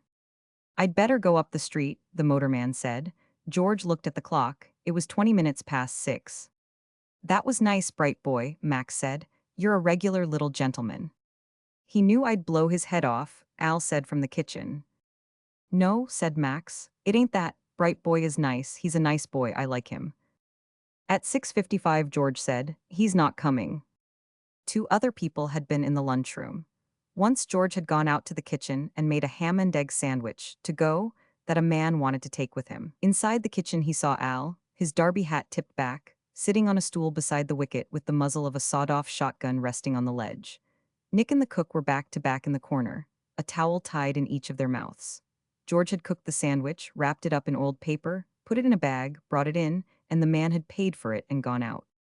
Bright boy can do everything, Max said. He can cook and everything. You'd make some girl a nice wife, bright boy. Yes, George said. Your friend Ole Andresen isn't going to come. We'll give him 10 minutes, Max said. Max watched the mirror and the clock. The hands of the clock marked 7 o'clock and then 5 minutes past 7. Come on, Al, said Max. We better go, he's not coming. Better give him 5 minutes, Al said from the kitchen. In the 5 minutes a man came in, and George explained that the cook was sick. Why the hell don't you get another cook? The man asked. Aren't you running a lunch counter? He went out. Come on, Al, Max said. What about the two bright boys and the nigger? They're all right. You think so? Sure, we're through with it. I don't like it, said Al. It's sloppy, you talk too much. Oh, what the hell, said Max. We got to keep amused, haven't we? You talk too much, all the same, Al said. He came out from the kitchen. The cut-off barrels of the shotgun made a slight bulge under the waist of his too tight-fitting overcoat. He straightened his coat with his gloved hands. So long, bright boy, he said to George. You got a lot of luck. That's the truth, Max said. You ought to play the races, bright boy. The two of them went out the door. George watched them, through the window, pass under the arc light and cross the street. In their tight overcoats and derby hats they looked like a vaudeville team. George went back through the swinging door into the kitchen and untied Nick and the cook. I don't want any more of that, said Sam, the cook. I don't want any more of that. Nick stood up. He had never had a towel in his mouth before. Say, he said, what the hell? He was trying to swagger it off. They were going to kill Ole Andresen, George said. They were going to shoot him when he came in to eat. Ole Andresen. And sure. The cook felt the corners of his mouth with his thumbs. They all gone? He asked. Yeah, said George, they're gone now. I don't like it, said the cook. I don't like any of it at all. Listen, George said to Nick, you better go see Ole Andressen. All right. You better not have anything to do with it at all, Sam the cook said. You better stay way out of it. Don't go if you don't want to, George said. Mixing up in this ain't going to get you anywhere, the cook said. You stay out of it. I'll go see him, Nick said to George. Where does he live? The cook turned away. Little boys always know what they want to do, he said. He lives up at Hirsch's rooming house, George said to Nick. So I'll go up there. Outside, the arc light shone through the bare branches of a tree. Nick walked up the street beside the car tracks and turned at the next arc light down a side street. 3 houses up the street was Hirsch's rooming house. Nick walked up the 2 steps and pushed the bell. A woman came to the door. Is Ole Andressen here? Do you want to see him? Yes, if he's in. Nick followed the woman up a flight of stairs and back to the end of a corridor. She knocked on the door. Who is it? It's somebody to see you, Mr. Andressen, the woman said. It's Nick Adams. Come in. Nick opened the door and went into the room. Ole Andressen was lying on the bed with all his clothes on. He had been a heavyweight prizefighter and he was too long for the bed. He lay with his head on 2 pillows. He did not look at Nick. What was it? He asked. I was up at Henry S., Nick said, and 2 fellows came in and tied up me and the cook, and they said they were going to kill you. It sounded silly when he said it. Ole Andressen said nothing. They put us out in the kitchen, Nick went on. They were going to shoot you when you came in to supper. Ole Andressen looked at the wall and did not say anything. George thought I better come and tell you about it. There isn't anything I can do about it, Ole Andressen said. I'll tell you what they were like. I don't want to know what they were like, Ole Andressen said. He looked at the wall. Thanks for coming to tell me about it. That's all right. Nick looked at the big man lying on the bed. Don't you want me to go and see the police? No, Ole Andressen said. That wouldn't do any good. Isn't there something I could do? No, there ain't anything to do. Maybe it was just a bluff. No, it ain't just a bluff. Ole Andressen rolled over toward the wall. The only thing is, he said, talking toward the wall, I just can't make up my mind to go out. I've been in here all day. Couldn't you get out of town? No, Ole Andressen said. I'm through with all that running around. He looked at the wall. There ain't anything to do now. Couldn't you fix it up some way? No, I got in wrong. He talked in the same flat voice.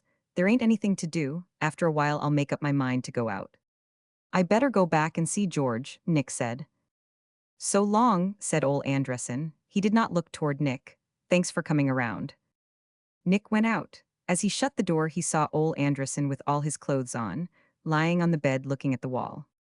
He's been in his room all day, the landlady said downstairs. I guess he don't feel well. I said to him, Mr. Andressen, you ought to go out and take a walk on a nice fall day like this, but he didn't feel like it. He doesn't want to go out. I'm sorry he don't feel well, the woman said. He's an awfully nice man. He was in the ring, you know. I know it. You'd never know it except from the way his face is, the woman said. They stood talking just inside the street door. He's just as gentle. Well, good night, Mrs. Hirsch, Nick said. I'm not Mrs. Hirsch, the woman said. She owns the place. I just look after it for her. I'm Mrs. Bell. Well, good night, Mrs. Bell, Nick said. Good night, the woman said. Nick walked up the dark street to the corner under the arc light, and then along the car tracks to Henry's eating house. George was inside, back of the counter. Did you see Ole? Yes, said Nick. He's in his room and he won't go out. The cook opened the door from the kitchen when he heard Nick's voice. I don't even listen to it, he said and shut the door. Did you tell him about it? George asked. Sure, I told him, but he knows what it's all about. What's he going to do? Nothing. They'll kill him. I guess they will.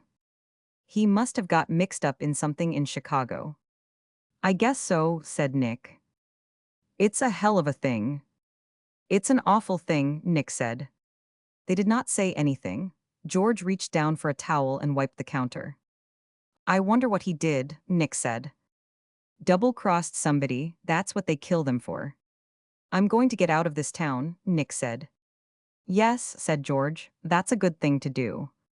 I can't stand to think about him waiting in the room and knowing he's going to get it. It's too damned awful. Well, said George, you better not think about it. Chiti dice la patria.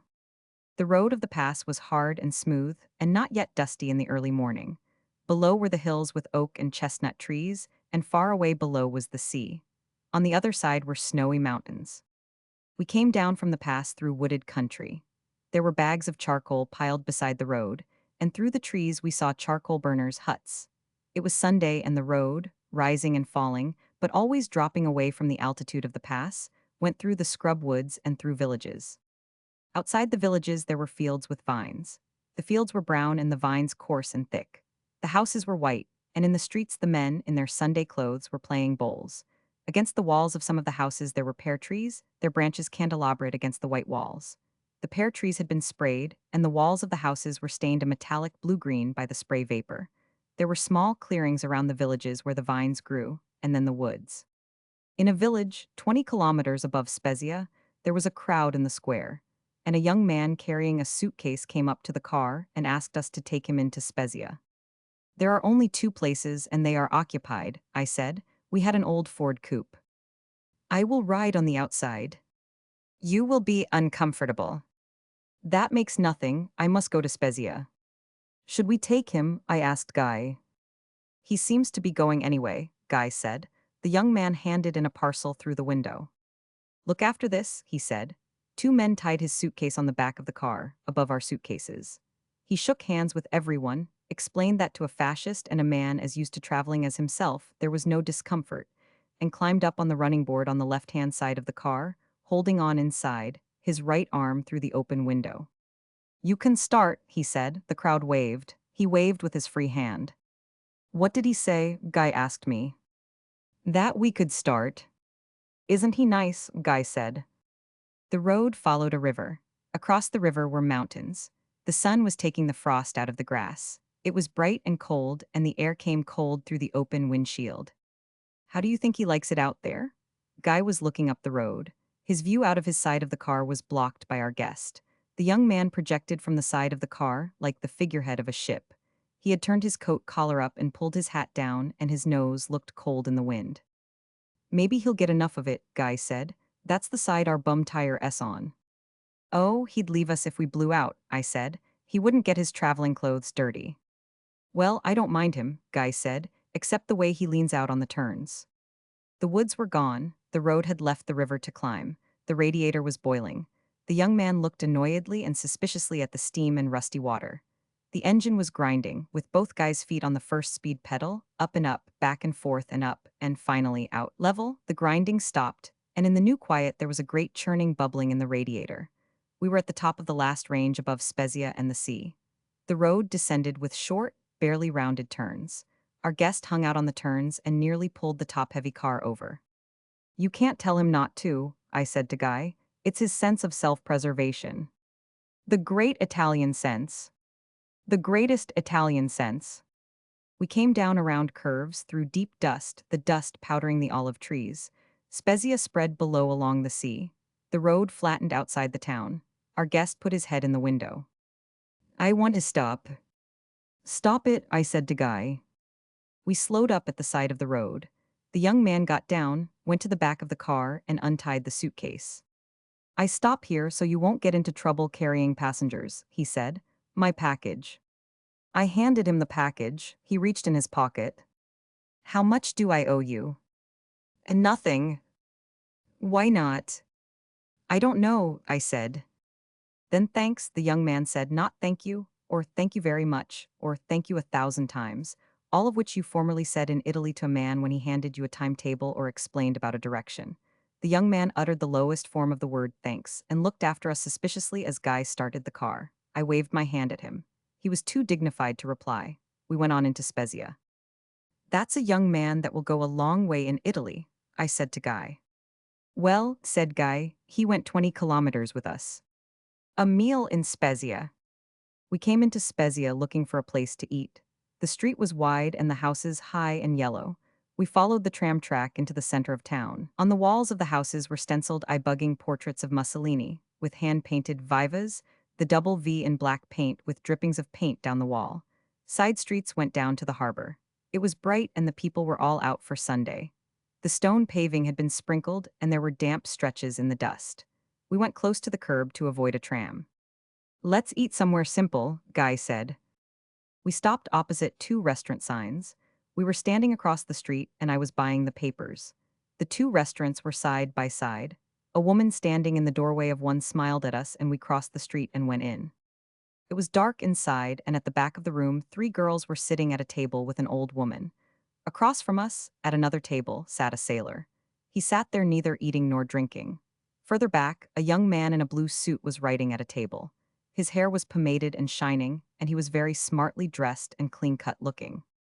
The light came through the doorway, and through the window where vegetables, fruit, steaks, and chops were arranged in a showcase. A girl came and took our order, and another girl stood in the doorway. We noticed that she wore nothing under her house dress. The girl who took our order put her arm around Guy's neck while we were looking at the menu. There were 3 girls in all, and they all took turns going and standing in the doorway. The old woman at the table in the back of the room spoke to them, and they sat down again with her. There was no doorway leading from the room, except into the kitchen. A curtain hung over it. The girl who had taken our order came in from the kitchen with spaghetti. She put it on the table and brought a bottle of red wine and sat down at the table. "Well," I said to Guy, "you wanted to eat someplace simple." "This isn't simple, this is complicated." "What do you say?" asked the girl. "Are you Germans?" "South Germans," I said. "The South Germans are a gentle, lovable people." "Don't understand," she said. "What's the mechanics of this place?" Guy asked. "Do I have to let her put her arm around my neck?" "Certainly," I said. "Mussolini has abolished the brothels. This is a restaurant." The girl wore a one-piece dress. She leaned forward against the table and put her hands on her breasts and smiled. She smiled better on one side than on the other and turned the good side toward us. The charm of the good side had been enhanced by some event which had smoothed the other side of her nose in, as warm wax can be smoothed. Her nose, however, did not look like warm wax. It was very cold and firmed, only smoothed in. "You like me?" she asked Guy. "He adores you," I said, "but he doesn't speak Italian." "Ich spreche Deutsch," she said, and stroked Guy's hair. "Speak to the lady in your native tongue, Guy." "Where do you come from?" asked the lady. "Potsdam." "And you will stay here now for a little while." "In this so dear Spezia?" I asked. "Tell her we have to go," said Guy. "Tell her we are very ill and have no money." "My friend is a misogynist," I said, "an old German misogynist." "Tell him I love him." "I told him." "Will you shut your mouth and get us out of here?" Guy said. The lady had placed another arm around his neck. "Tell him he is mine," she said. I told him. "Will you get us out of here?" "You are quarreling," the lady said. "You do not love one another." "We are Germans," I said proudly, "old South Germans." "Tell him he is a beautiful boy," the lady said. Guy is 38 and takes some pride in the fact that he is taken for a traveling salesman in France. "You are a beautiful boy," I said. "Who says so?" Guy asked. "You or her?" "She does. I'm just your interpreter. Isn't that what you got me in on this trip for?" "I'm glad it's her," said Guy. "I didn't want to have to leave you here too." "I don't know. Spezia's a lovely place." "Spezia," the lady said. "You are talking about Spezia." "Lovely place," I said. "It is my country," she said. "Spezia is my home and Italy is my country." "She says that Italy is her country." "Tell her it looks like her country," Guy said. "What have you for dessert?" I asked. "Fruit," she said. "We have bananas." "Bananas are all right," Guy said. "They've got skins on." "Oh, he takes bananas," the lady said. She embraced Guy. "What does she say?" he asked, keeping his face out of the way.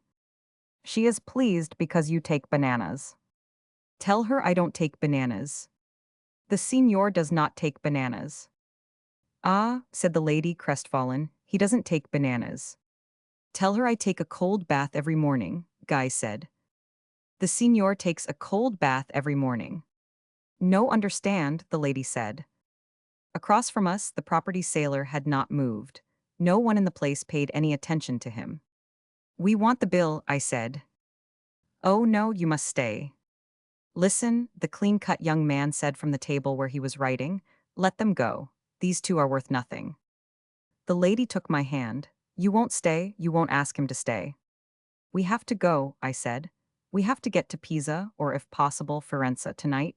We can amuse ourselves in those cities at the end of the day. It is now the day. In the day we must cover distance. To stay a little while is nice. To travel is necessary during the light of day." "Listen," the clean-cut young man said. "Don't bother to talk with these two. I tell you they are worth nothing and I know."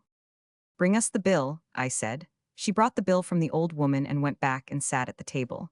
Another girl came in from the kitchen. She walked the length of the room and stood in the doorway. "Don't bother with these two," the clean-cut young man said in a wearied voice.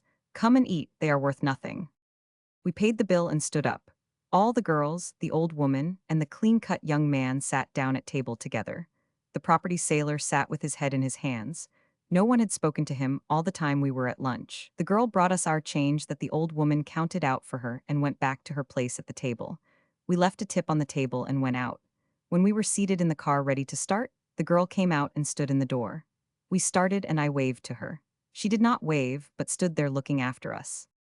After the rain, it was raining hard when we passed through the suburbs of Genoa, and even going very slowly behind the tramcars and the motor trucks, liquid mud splashed onto the sidewalks, so that people stepped into doorways as they saw us coming. In San Pierdarena, the industrial suburb outside of Genoa, there is a wide street with two cart tracks, and we drove down the center to avoid sending the mud on to the men going home from work. On our left was the Mediterranean. There was a big sea running and waves broke and the wind blew the spray against the car. A riverbed that, when we had passed, going into Italy, had been wide, stony and dry, was running brown and up to the banks. The brown water discolored the sea, and as the waves thinned and cleared in breaking, the light came through the yellow water and the crests, detached by the wind, blew across the road. A big car passed us, going fast, and a sheet of muddy water rose up and over our windshield and radiator. The automatic windshield cleaner moved back and forth, spreading the film over the glass. We stopped and ate lunch at Sestri. There was no heat in the restaurant and we kept our hats and coats on. We could see the car outside, through the window. It was covered with mud and was stopped beside some boats that had been pulled up beyond the waves. In the restaurant you could see your breath. The pasta asciutta was good, the wine tasted of alum, and we poured water in it. Afterward the waiter brought beefsteak and fried potatoes. A man and a woman sat at the far end of the restaurant. He was middle-aged and she was young and wore black. All during the meal she would blow out her breath in the cold, damp air. The man would look at it and shake his head. They ate without talking and the man held her hand under the table. She was good-looking and they seemed very sad. They had a traveling bag with them. We had the papers and I read the account of the Shanghai fighting aloud to Guy. After the meal, he left with the waiter in search for a place which did not exist in the restaurant, and I cleaned off the windshield, the lights and the license plates with a rag. Guy came back and we backed the car out and started. The waiter had taken him across the road and into an old house. The people in the house were suspicious, and the waiter had remained with Guy to see nothing was stolen. Although I don't know how, me not being a plumber, they expected me to steal anything, Guy said. As we came up on a headland beyond the town, the wind struck the car and nearly tipped it over. "It's good it blows us away from the sea," Guy said. "Well," I said, "they drowned Shelley somewhere along here." "That was down by Viareggio," Guy said. "Do you remember what we came to this country for?" "Yes," I said, "but we didn't get it. We'll be out of it tonight. If we can get past Ventimiglia. We'll see. I don't like to drive this coast at night." It was early afternoon and the sun was out. Below, the sea was blue with whitecaps running toward Savona. Back, beyond the cape, the brown and blue waters joined. Out ahead of us, a tramp steamer was going up the coast. "Can you still see Genoa?" Guy asked. "Oh, yes. That next big cape ought to put it out of sight. We'll see it a long time yet. I can still see Portofino Cape behind it." Finally, we could not see Genoa. I looked back as we came out and there was only the sea, and below in the bay, a line of beach with fishing boats, and above, on the side of the hill, a town and then capes far down the coast. "It's gone now," I said to Guy. "Oh, it's been gone a long time now. But we couldn't be sure till we got way out." There was a sign with a picture of an Estern and S Volta Pericolosa. The road curved around the headland, and the wind blew through the crack in the windshield. Below the cape was a flat stretch beside the sea. The wind had dried the mud, and the wheels were beginning to lift dust. On the flat road, we passed a fascist riding a bicycle, a heavy revolver in a holster on his back. He held the middle of the road on his bicycle, and we turned out for him. He looked up at us as we passed. Ahead there was a railway crossing, and as we came toward it, the gates went down. As we waited, the fascist came up on his bicycle. The train went by, and Guy started the engine. "Wait," the bicycle man shouted from behind the car. "Your number's dirty." I got out with a rag. The number had been cleaned at lunch. "You can read it," I said. "You think so?" "Read it." "I cannot read it, it is dirty." I wiped it off with the rag. "How is that?" 25 liar. "What?" I said. "You could have read it, it's only dirty from the state of the roads." "You don't like Italian roads." "They are dirty." 50 liar, he spat in the road. "Your car is dirty and you are dirty too." "Good, and give me a receipt with your name." He took out a receipt book, made in duplicate and perforated, so one side could be given to the customer, and the other side filled in and kept as a stub. There was no carbon to record what the customer's ticket said. "Give me 50 liar." He wrote in indelible pencil, tore out the slip and handed it to me. I read it. "This is for 25 liar." "A mistake," he said, and changed the 25 to 50. "And now the other side, make it 50 in the part you keep." He smiled a beautiful Italian smile and wrote something on the receipt stub, holding it so I could not see. "Go on," he said, "before your number gets dirty again." We drove for 2 hours after it was dark and slept in Menton that night. It seemed very cheerful and clean and sane and lovely. We had driven from Ventimiglia to Pisa and Florence, across the Romagna to Rimini, back through Forli, Imola, Bologna, Parma, Piacenza and Genoa to Ventimiglia again. The whole trip had only taken 10 days.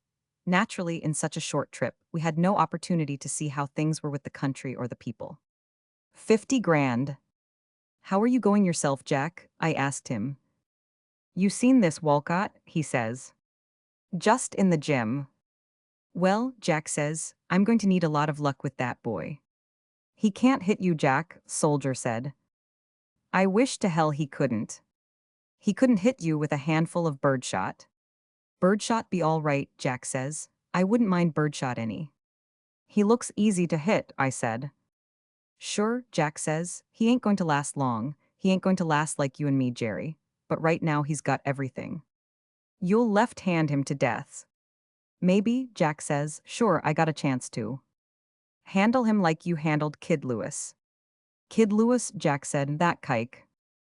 The three of us, Jack Brennan, Soldier Bartlett, and I were in Hanley's. There were a couple of broads sitting at the next table to us. They had been drinking. "What do you mean, kike?" one of the broads says. "What do you mean, kike, you big Irish bum?" "Sure," Jack says, "that's it." "Kikes," this broad goes on. "They're always talking about kikes, these big Irishmen. What do you mean, kikes?" "Come on, let's get out of here." "Kikes," this broad goes on. "Whoever saw you ever buy a drink? Your wife sews your pockets up every morning. These Irishmen and their kikes, Ted Lewis could lick you too." "Sure," Jack says. "And you give away a lot of things free too, don't you?" We went out, that was Jack. He could say what he wanted to when he wanted to say it. Jack started training out at Danny Hogan's health farm over in Jersey. It was nice out there, but Jack didn't like it much. He didn't like being away from his wife and the kids, and he was sore and grouchy most of the time. He liked me and we got along fine together, and he liked Hogan, but after a while Soldier Bartlett commenced to get on his nerves. A kidder gets to be an awful thing around a camp if his stuff goes sort of sour. Soldier was always kidding Jack, just sort of kidding him all the time. It wasn't very funny and it wasn't very good, and it began to get to Jack. It was sort of stuff like this. Jack would finish up with the weights and the bag and pull on the gloves. "You want to work?" he'd say to Soldier. "Sure, how you want me to work?" Soldier would ask. "Want me to treat you rough like Walcott? Want me to knock you down a few times?" "That's it," Jack would say. He didn't like it any though. One morning we were all out on the road. We'd been out quite a way and now we were coming back. We'd go along fast for 3 minutes and then walk a minute and then go fast for 3 minutes again. Jack wasn't ever what you would call a sprinter. He'd move around fast enough in the ring if he had to, but he wasn't any too fast on the road. All the time we were walking, Soldier was kidding him. We came up the hill to the farmhouse. Well, says Jack, you better go back to town, soldier. What do you mean? You better go back to town and stay there. What's the matter? I'm sick of hearing you talk. Yes, says soldier. Yes, says Jack. You'll be a damn sight sicker when Walcott gets through with you. Sure, says Jack, maybe I will, but I know I'm sick of you. So Soldier went off on the train to town that same morning. I went down with him to the train. He was good and sore. I was just kidding him, he said. We were waiting on the platform. He can't pull that stuff with me, Jerry. He's nervous and crabby, I said. He's a good fellow, Soldier. The hell he is, the hell he's ever been a good fellow. Well, I said, so long, Soldier. The train had come in. He climbed up with his bag. So long, Jerry, he says. You be in town before the fight? I don't think so. See you then. He went in and the conductor swung up and the train went out. I rode back to the farm in the cart. Jack was on the porch writing a letter to his wife. The mail had come and I got the papers and went over on the other side of the porch and sat down to read. Hogan came out the door and walked over to me. Did he have a jam with Soldier? Not a jam, I said. He just told him to go back to town. I could see it coming, Hogan said. He never liked Soldier much. No, he don't like many people. He's a pretty cold one, Hogan said. Well, he's always been fine to me. Me too, Hogan said. I got no kick on him, he's a cold one though. Hogan went in through the screen door and I sat there on the porch and read the papers. It was just starting to get fall weather and it's nice country there in Jersey, up in the hills, and after I read the paper through I sat there and looked out at the country and the road down below against the woods with cars going along it, lifting the dust up. It was fine weather and pretty nice looking country. Hogan came to the door and I said, Say, Hogan, haven't you got anything to shoot out here? No, Hogan said, only sparrows. Seen the paper, I said to Hogan. What's in it? Sand booted 3 of them in yesterday. I got that on the telephone last night. You follow them pretty close, Hogan? I asked. Oh, I keep in touch with them, Hogan said. How about Jack, I says, does he still play them? Him, said Hogan, can you see him doing it? Just then Jack came around the corner with the letter in his hand. He's wearing a sweater and an old pair of pants and boxing shoes. Got a stamp, Hogan? He asks. Give me the letter, Hogan said. I'll mail it for you. Say, Jack, I said, didn't you used to play the ponies? And sure. I knew you did. I knew I used to see you out at Sheep's Head. What did you lay off them for? Hogan asked. Lost money. Jack sat down on the porch by me. He leaned back against a post. He shut his eyes in the sun. Want a chair? Hogan asked. No, said Jack, this is fine. It's a nice day, I said. It's pretty nice out in the country. I'd a damn sight rather be in town with the wife. Well, you only got another week. Yes, Jack says, that's so. We sat there on the porch. Hogan was inside at the office. What do you think about the shape I'm in? Jack asked me. Well, you can't tell, I said. You got a week to get around into form. Don't stall me. Well, I said, you're not right. I'm not sleeping, Jack said. You'll be all right in a couple of days. No, says Jack, I got the insomnia. What's on your mind? I miss the wife. Have her come out. No, I'm too old for that. We'll take a long walk before you turn in and get you good and tired. Tired, Jack says, I'm tired all the time. He was that way all week. He wouldn't sleep at night and he'd get up in the morning feeling that way, when you can't shut your hands. He's stale as poorhouse cake, Hogan said. He's nothing. I never seen Walcott, I said. He'll kill him, said Hogan. He'll tear him in two. Well, I said, everybody's got to get it sometime. Not like this, though, Hogan said. They'll think he never trained, it gives the farm a black eye. You hear what the reporters said about him. Didn't I? They said he was awful. They said they oughtn't to let him fight. Well, I said, they're always wrong, ain't they? Yes, said Hogan, but this time they're right. What the hell do they know about whether a man's right or not? Well, said Hogan, they're not such fools. All they did was pick Willard at Toledo. This Lardner, he's so wise now, Ask him about when he picked Willard at Toledo. Aw, he wasn't out, Hogan said. He only writes the big fights. I don't care who they are, I said. What the hell do they know? They can write maybe, but what the hell do they know? You don't think Jack S in any shape, do you? Hogan asked. No, he's through. All he needs is to have Corbett pick him to win for it to be all over. Well, Corbett'll pick him, Hogan says. Sure, he'll pick him. That night Jack didn't sleep any either. The next morning was the last day before the fight. After breakfast, we were out on the porch again. What do you think about, Jack, when you can't sleep? I said. Oh, I worry, Jack says. I worry about property I got up in the Bronx. I worry about property I got in Florida. I worry about the kids. I worry about the wife. Sometimes I think about fights. I think about that kike Ted Lewis and I get sore. I got some stocks and I worry about them. What the hell don't I think about? Well, I said, tomorrow night it'll all be over. Sure, said Jack. That always helps a lot, don't it? That just fixes everything all up, I suppose, sure. He was sore all day. We didn't do any work. Jack just moved around a little to loosen up. He shadowboxed a few rounds. He didn't even look good doing that. He skipped the rope a little while. He couldn't sweat. He'd be better not to do any work at all, Hogan said. We were standing watching him skip rope. Don't he ever sweat at all anymore? He can't sweat. Do you suppose he's got the con? He never had any trouble making weight, did he? No, he hasn't got any con. He just hasn't got anything inside anymore. He ought to sweat, said Hogan. Jack came over, skipping the rope. He was skipping up and down in front of us, forward and back, crossing his arms every third time. Well, he says, what are you buzzards talking about? I don't think you ought to work anymore, Hogan says. You'll be stale. Wouldn't that be awful? Jack says and skips away down the floor, slapping the rope hard. That afternoon John Collins showed up out at the farm. Jack was up in his room. John came out in a car from town. He had a couple of friends with him. The car stopped and they all got out. Where's Jack? John asked me. Up in his room, lying down. Lying down? Yes, I said. How is he? I looked at the two fellows that were with John. They're friends of his, John said. He's pretty bad, I said. What's the matter with him? He don't sleep.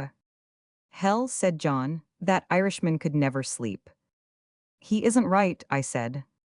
Hell, John said, he's never right. I've had him for 10 years and he's never been right yet. The fellows who were with him laughed.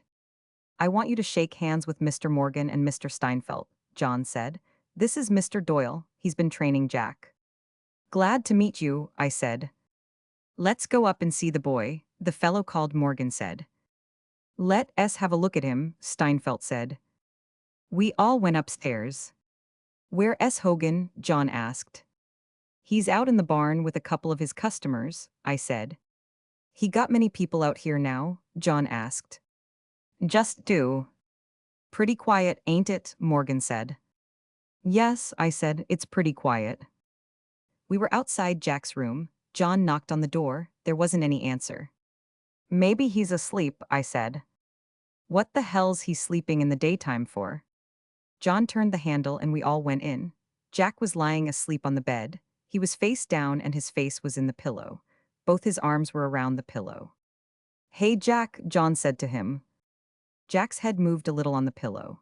Jack, John says, leaning over him. Jack just dug a little deeper in the pillow. John touched him on the shoulder. Jack sat up and looked at us. He hadn't shaved and he was wearing an old sweater. Christ, why can't you let me sleep? He says to John. Don't be sore, John says. I didn't mean to wake you up. Oh no, Jack says, of course not. You know Morgan and Steinfeld, John said. Glad to see you, Jack says. How do you feel, Jack? Morgan asks him. Fine, Jack says. How the hell would I feel? You look fine, Steinfeld says. Yes, don't I, says Jack. Say, he says to John. You're my manager, you get a big enough cut. Why the hell don't you come out here when the reporters was out? You want Jerry and me to talk to them. I had Lou fighting in Philadelphia, John said. What the hell is that to me? Jack says. You're my manager, you get a big enough cut, don't you? You aren't making me any money in Philadelphia, are you? Why the hell aren't you out here when I ought to have you? Hogan was here. Hogan, Jack says. Hogan's as dumb as I am. Soldier Bathlet was out here walking with you for a while, wasn't he? Steinfeld said to change the subject. Yes, he was out here, Jack says. He was out here all right. Say, Jerry, John said to me. Would you go and find Hogan and tell him we want to see him in about half an hour? Sure, I said. Why the hell can't he stick around? Jack says. Stick around, Jerry. Morgan and Steinfeld looked at each other. Quiet down, Jack, John said to him. I better go find Hogan, I said. All right, if you want to go, Jack says. None of these guys are going to send you away, though. I'll go find Hogan, I said. Hogan was out in the gym in the barn. He had a couple of his health farm patients with the gloves on. They neither one wanted to hit the other, for fear the other would come back and hit him. That'll do, Hogan said when he saw me come in. You can stop the slaughter. You gentlemen take a shower and Bruce will rub you down. They climbed out through the ropes, and Hogan came over to me. John Collins is out with a couple of friends to see Jack, I said. I saw them come up in the car. Who are the two fellows with John? They're what you call wise boys, Hogan said. Don't you know them too? No, I said. That's Happy Steinfeld and Lou Morgan. They got a pool room. I've been away a long time, I said. Sure, said Hogan. That Happy Steinfeld's a big operator. I've heard his name, I said. He's a pretty smooth boy, Hogan said. They're a couple of sharpshooters. Well, I said, they want to see us in half an hour. You mean they don't want to see us until a half an hour? That's it. Come on in the office, Hogan said. To hell with those sharpshooters. After about 30 minutes or so, Hogan and I went upstairs. We knocked on Jack's door. They were talking inside the room. Wait a minute, somebody said. To hell with that stuff, Hogan said. When you want to see me, I'm down in the office. We heard the door unlock. Steinfeld opened it. Come on in, Hogan, he says. We're all going to have a drink. Well, says Hogan, that's something. We went in. Jack was sitting on the bed. John and Morgan were sitting on a couple of chairs. Steinfeld was standing up. You're a pretty mysterious lot of boys, Hogan said. Hello, Danny, John says. Hello, Danny, Morgan says and shakes hands. Jack doesn't say anything. He just sits there on the bed. He ain't with the others, he's all by himself. He was wearing an old blue jersey and pants and had on boxing shoes. He needed a shave. Steinfeld and Morgan were dressers. John was quite a dresser too. Jack sat there looking Irish and tough. Steinfeld brought out a bottle, and Hogan brought in some glasses, and everybody had a drink. Jack and I took one and the rest of them went on, and had 2 or 3 each. Better save some for your ride back, Hogan said. Don't you worry, we got plenty, Morgan said. Jack hadn't drunk anything since the one drink. He was standing up and looking at them. Morgan was sitting on the bed where Jack had sat. Have a drink, Jack, John said and handed him the glass and the bottle. No, Jack said, I never like to go to these wakes. They all laughed. Jack didn't laugh. They were all feeling pretty good when they left. Jack stood on the porch when they got into the car. They waved to him. So long, Jack said. We had supper. Jack didn't say anything all during the meal except, will you pass me this? Or, will you pass me that? The 2 health farm patients ate at the same table with us. They were pretty nice fellows. After we finished eating, we went out on the porch. It was dark early. Like to take a walk, Jerry? Jack asked. Sure, I said. We put on our coats and started out. It was quite a way down to the main road, and then we walked along the main road about a mile and a half. Cars kept going by, and we would pull out to the side until they were passed. Jack didn't say anything. After we had stepped out into the bushes to let a big car go by, Jack said, to hell with this walking. Come on back to Hogan's. We went along a side road that cut up over the hill and cut across the fields back to Hogan's. We could see the lights of the house up on the hill. We came around to the front of the house, and there standing in the doorway was Hogan. Have a good walk, Hogan asked. Oh, fine, Jack said. Listen, Hogan, have you got any liquor? Sure, says Hogan. What's the idea? Send it up to the room, Jack says. I'm going to sleep tonight. You're the doctor, Hogan says. Come on up to the room, Jerry, Jack says. Upstairs, Jack sat on the bed with his head in his hands. Ain't it a life, Jack says. Hogan brought in a quart of liquor and 2 glasses. Want some ginger ale? What do you think I want to do, get sick? I just asked you, said Hogan. Have a drink, said Jack. No thanks, said Hogan. He went out. How about you, Jerry? I'll have one with you, I said. Jack poured out a couple of drinks. Now, he said, I want to take it slow and easy. Put some water in it, I said. Yes, Jack said, I guess that's better. We had a couple of drinks without saying anything. Jack started to pour me another.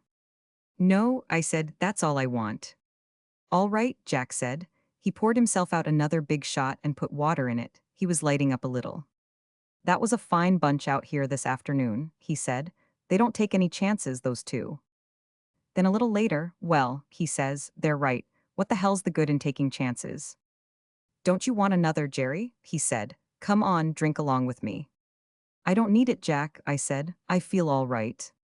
Just have one more, Jack said. It was softening him up. All right, I said.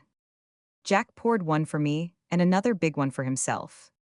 You know, he said, I like liquor pretty well. If I hadn't been boxing, I would have drunk quite a lot. Sure, I said. You know, he said, I missed a lot boxing. You made plenty of money. Sure, that's what I'm after. You know I miss a lot, Jerry. How do you mean? Well, he says, like about the wife, and being away from home so much, it don't do my girls any good. Who's your old man? Some of those society kids'll say to them. My old man's Jack Brennan. That don't do them any good. Hell, I said, all that makes a difference is if they got dough. Well, says Jack, I got the dough for them all right. He poured out another drink. The bottle was about empty. Put some water in it, I said. Jack poured in some water. You know, he says, you ain't got any idea how I miss the wife. And sure, you ain't got any idea. You can't have an idea what it's like. It ought to be better out in the country than in town. With me now, Jack said, it don't make any difference where I am. You can't have an idea what it's like. Have another drink. Am I getting soused? Do I talk funny? You're coming on all right. You can't have an idea what it's like. They ain't anybody can have an idea what it's like. Except the wife, I said. She knows, Jack said. She knows all right, she knows, you bet she knows. Put some water in that, I said. Jerry, says Jack, you can't have an idea what it gets to be like. He was good and drunk. He was looking at me steady. His eyes were sort of too steady. You'll sleep all right, I said. Listen, Jerry, Jack says. You want to make some money? Get some money down on Walcott. Yes. Listen, Jerry, Jack put down the glass. I'm not drunk now, see? You know what I'm betting on him, 50 grand. That's a lot of dough. 50 grand, Jack says, at 2-1. I'll get 25,000 bucks. Get some money on him, Jerry. It sounds good, I said. How can I beat him? Jack says. It ain't crooked. How can I beat him? Why not make money on it? Put some water in that, I said. I'm through after this fight, Jack says. I'm through with it. I got to take a beating. Why shouldn't I make money on it? And sure, I ain't slept for a week, Jack says. All night I lay awake and worry my can off. I can't sleep, Jerry. You ain't got an idea what it's like when you can't sleep. And sure, I can't sleep. That's all. I just can't sleep. What's the use of taking care of yourself all these years when you can't sleep? It's bad. You ain't got an idea what it's like, Jerry, when you can't sleep. Put some water in that, I said. Well, about 11 o'clock Jack passes out and I put him to bed. Finally, he can't keep from sleeping. I helped him get his clothes off and got him into bed. You'll sleep all right, Jack, I said. Sure, Jack says, I'll sleep now. Good night, Jack, I said. Good night, Jerry, Jack says. You're the only friend I got. Oh hell, I said. You're the only friend I got, Jack says. The only friend I got. Go to sleep, I said. I'll sleep, Jack says. Downstairs, Hogan was sitting at the desk in the office reading the papers. He looked up. Well, you get your boyfriend to sleep? He asks. He's off. It's better for him than not sleeping, Hogan said. And sure, you'd have a hell of a time explaining that to these sport writers, though, Hogan said. Well, I'm going to bed myself, I said. Good night, said Hogan. In the morning, I came downstairs about 8 o'clock and got some breakfast. Hogan had his two customers out in the barn doing exercises. I went out and watched them. 1, 2, 3, 4, Hogan was counting for them. "Hello, Jerry," he said. "Is Jack up yet?" "No, he's still sleeping." I went back to my room and packed up to go into town. About 9:30, I heard Jack getting up in the next room. When I heard him go downstairs, I went down after him. Jack was sitting at the breakfast table. Hogan had come in and was standing beside the table. "How do you feel, Jack?" I asked him. "Not so bad." "Sleep well?" Hogan asked. "I slept all right," Jack said. "I got a thick tongue, but I ain't got a head." "Good," said Hogan. "That was good liquor." "Put it on the bill," Jack says. "What time you want to go into town?" Hogan asked.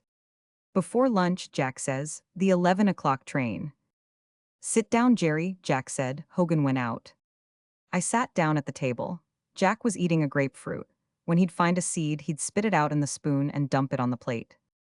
"I guess I was pretty stewed last night," he started. "You drank some liquor." "I guess I said a lot of fool things." "You weren't bad." "Where's Hogan?" he asked. He was through with the grapefruit. "He's out in front in the office." "What did I say about betting on the fight?" Jack asked. He was holding the spoon and sort of poking at the grapefruit with it. The girl came in with some ham and eggs and took away the grapefruit. "Bring me another glass of milk," Jack said to her. She went out. "You said you had 50 grand on Walcott," I said. "That's right," Jack said. "That's a lot of money." "I don't feel too good about it," Jack said. "Something might happen." "No," Jack said. "He wants the title bad. They'll be shooting with him all right." "You can't ever tell." "No, he wants the title. It's worth a lot of money to him." 50 grand is a lot of money," I said. "It's business," said Jack. "I can't win, you know I can't win anyway. As long as you're in there, you got a chance."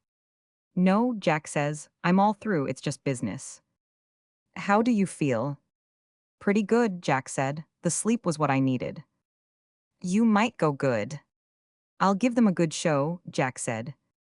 After breakfast, Jack called up his wife on the long distance. He was inside the booth telephoning. "That's the first time he's called her up since he's out here," Hogan said. "He writes her every day." "Sure," Hogan says. "A letter only costs 2 cents." Hogan said goodbye to us, and Bruce, the nigger rubber, drove us down to the train in the cart. "Goodbye, Mr. Brennan," Bruce said at the train. "I sure hope you knock his kin off." "So long," Jack said. He gave Bruce $2. Bruce had worked on him a lot. He looked kind of disappointed. Jack saw me looking at Bruce holding the $2. "It's all in the bill," he said. "Hogan charged me for the rubbing." On the train going into town, Jack didn't talk. He sat in the corner of the seat with his ticket in his hat band and looked out of the window. Once he turned and spoke to me. "I told the wife I'd take a room at the Shelby tonight," he said. "It's just around the corner from the garden. I can go up to the house tomorrow morning." "That's a good idea," I said. "Your wife ever see you fight, Jack?" "No," Jack says. "She never seen me fight." I thought he must be figuring on taking an awful beating if he doesn't want to go home afterward. In town, we took a taxi up to the Shelby. A boy came out and took our bags, and we went into the desk. "How much are the rooms?" Jack asked. "We only have double rooms," the clerk says. "I can give you a nice double room for $10. "That's too steep." "I can give you a double room for $7. "With a bath?" "Certainly." "You might as well bunk with me, Jerry," Jack says. "Oh," I said, "I'll sleep down at my brother-in-law's." "I don't mean for you to pay it," Jack says. "I just want to get my money's worth." "Will you register, please?" the clerk says. He looked at the names. "Number 238, Mr. Brennan." We went up in the elevator. It was a nice big room with 2 beds and a door opening into a bathroom. "This is pretty good," Jack says. The boy who brought us up pulled up the curtains and brought in our bags. Jack didn't make any move, so I gave the boy a quarter. We washed up and Jack said we better go out and get something to eat. We ate a lunch at Jimmy Hanley's place. Quite a lot of the boys were there. When we were about half through eating, John came in and sat down with us. Jack didn't talk much. "How are you on the weight, Jack?" John asked him. Jack was putting away a pretty good lunch. "I could make it with my clothes on," Jack said. He never had to worry about taking off weight. He was a natural welterweight and he'd never gotten fat.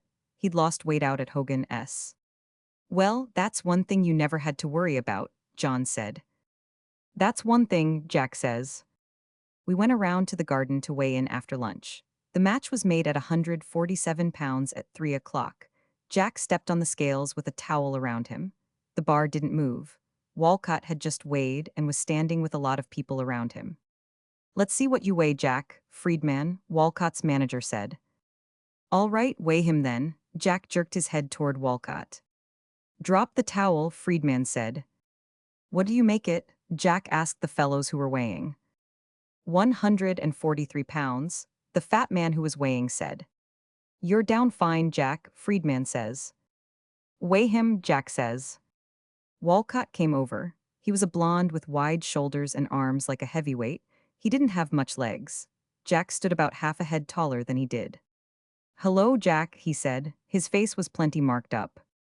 Hello, said Jack, how you feel? Good, Walcott says. He dropped the towel from around his waist and stood on the scales.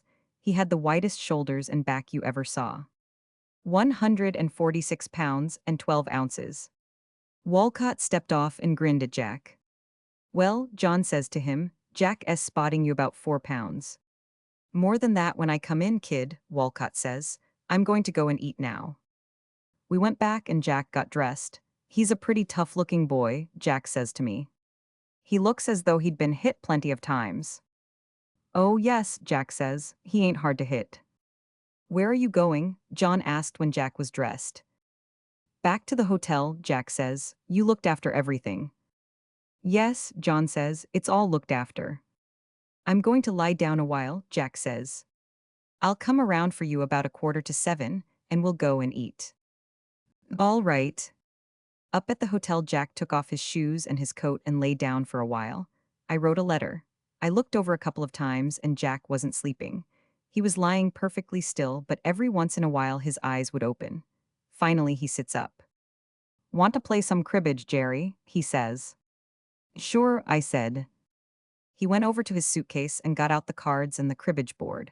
We played cribbage and he won $3 off me. John knocked at the door and came in. Want to play some cribbage, John? Jack asked him.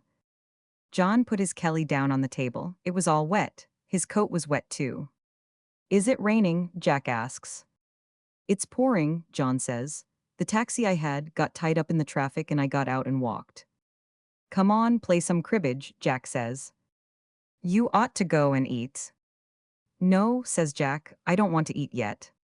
So they played cribbage for about half an hour, and Jack won $1.50 off him. Well, I suppose we got to go eat, Jack says. He went to the window and looked out. Is it still raining? Yes. Let's eat in the hotel, John says. All right, Jack says. I'll play you once more to see who pays for the meal. After a little while, Jack gets up and says, You buy the meal, John. And we went downstairs and ate in the big dining room. After we ate, we went upstairs and Jack played cribbage with John again and won $2.50 off him. Jack was feeling pretty good. John had a bag with him with all his stuff in it. Jack took off his shirt and collar and put on a jersey and a sweater so he wouldn't catch cold when he came out, and put his ring clothes and his bathrobe in a bag. You all ready? John asks him. I'll call up and have them get a taxi. Pretty soon the telephone rang, and they said the taxi was waiting. We rode down in the elevator and went out through the lobby and got in a taxi and rode around to the garden. It was raining hard, but there was a lot of people outside on the streets. The garden was sold out. As we came in on our way to the dressing room, I saw how full it was. It looked like half a mile down to the ring. It was all dark, just the lights over the ring. It's a good thing, with this rain, they didn't try and pull this fight in the ballpark, John said. They got a good crowd, Jack says. This is a fight that would draw a lot more than the garden could hold. You can't tell about the weather, Jack says. John came to the door of the dressing room and poked his head in. Jack was sitting there with his bathrobe on. He had his arms folded and was looking at the floor. John had a couple of handlers with him. They looked over his shoulder. Jack looked up. Is he in? He asked. He's just gone down, John said. We started down. Walcott was just getting into the ring. The crowd gave him a big hand. He climbed through between the ropes and put his two fists together and smiled, and shook them at the crowd, first at one side of the ring, then at the other, and then sat down. Jack got a good hand coming down through the crowd. Jack is Irish, and the Irish always get a pretty good hand. An Irishman don't draw in New York like a Jew or an Italian, but they always get a good hand. Jack climbed up and bent down to go through the ropes, and Walcott came over from his corner and pushed the rope down for Jack to go through. The crowd thought that was wonderful. Walcott put his hand on Jack's shoulder, and they stood there just for a second. "So you're going to be one of these popular champions," Jack says to him. "Take your goddamn hand off my shoulder." "Be yourself," Walcott says. This is all great for the crowd. How gentlemanly the boys are before the fight, how they wish each other luck. Solly Friedman came over to our corner, while Jack is bandaging his hands, and John is over in Walcott's corner. Jack puts his thumb through the slit in the bandage, and then wrapped his hand nice and smooth. I taped it around the wrist and twice across the knuckles. "Hey," Friedman says, "where do you get all that tape?" "Feel of it," Jack says. "It's soft, ain't it? Don't be a hick." Friedman stands there all the time while Jack bandages the other hand, and one of the boys that's going to handle him brings the gloves, and I pull them on and work them around. "Say, Friedman," Jack asks, "what nationality is this Walcott?" "I don't know," Solly says. "He's some sort of a Dane." "He's a Bohemian," the lad who brought the gloves said. The referee called them out to the center of the ring, and Jack walks out. Walcott comes out smiling. They met, and the referee put his arm on each of their shoulders. "Hello, popularity," Jack says to Walcott. "Be yourself." "What do you call yourself Walcott for?" Jack says. "Didn't you know he was a nigger?" "Listen," says the referee, and he gives them the same old line. Once Walcott interrupts him. He grabs Jack's arm and says, "Can I hit when he's got me like this?" "Keep your hands off me," Jack says. "There ain't no moving pictures of this." They went back to their corners. I lifted the bathrobe off Jack, and he leaned on the ropes and flexed his knees a couple of times and scuffed his shoes in the rosin. The gong rang, and Jack turned quick and went out. Walcott came toward him, and they touched gloves, and as soon as Walcott dropped his hands, Jack jumped his left into his face twice. There wasn't anybody ever boxed better than Jack. Walcott was after him, going forward all the time with his chin on his chest. He's a hooker, and he carries his hands pretty low. All he knows is to get in there and sock. But every time he gets in their clothes, Jack has the left hand in his face. It's just as though it's automatic. Jack just raises the left hand up, and it's in Walcott's face. 3 or 4 times Jack brings the right over, but Walcott gets it on the shoulder or high up on the head. He's just like all these hookers. The only thing he's afraid of is another one of the same kind. He's covered everywhere you can hurt him. He don't care about a left hand in his face. After about 4 rounds, Jack has him bleeding bad and his face all cut up. But every time Walcott's got in close, he's socked so hard he's got 2 big red patches on both sides just below Jack's ribs. Every time he gets in close, Jack ties him up, then gets one hand loose and uppercuts him. But when Walcott gets his hands loose, he socks Jack in the body so they can hear it outside in the street. He's a socker. It goes along like that for 3 rounds more. They don't talk any. They're working all the time. We worked over Jack plenty too, in between the rounds. He don't look good at all, but he never does much work in the ring. He don't move around much, and that left hand is just automatic. It's just like it was connected with Walcott's face, and Jack just had to wish it in every time. Jack is always calm and close, and he doesn't waste any juice. He knows everything about working in close too, and he's getting away with a lot of stuff. While they were in our corner, I watched him tie Walcott up, get his right hand loose, turn it, and come up with an uppercut that got Walcott's nose with the heel of the glove. Walcott was bleeding bad and leaned his nose on Jack's shoulder so as to give Jack some of it too, and Jack sort of lifted his shoulder sharp and caught him against the nose, and then brought down the right hand and did the same thing again. Walcott was sore as hell. By the time they'd gone 5 rounds, he hated Jack's guts. Jack wasn't sore. That is, he wasn't any sorer than he always was. He certainly did used to make the fellows he fought hate boxing. That was why he hated Kid Lewis so. He never got the kid's goat. Kid Lewis always had about 3 new dirty things Jack couldn't do.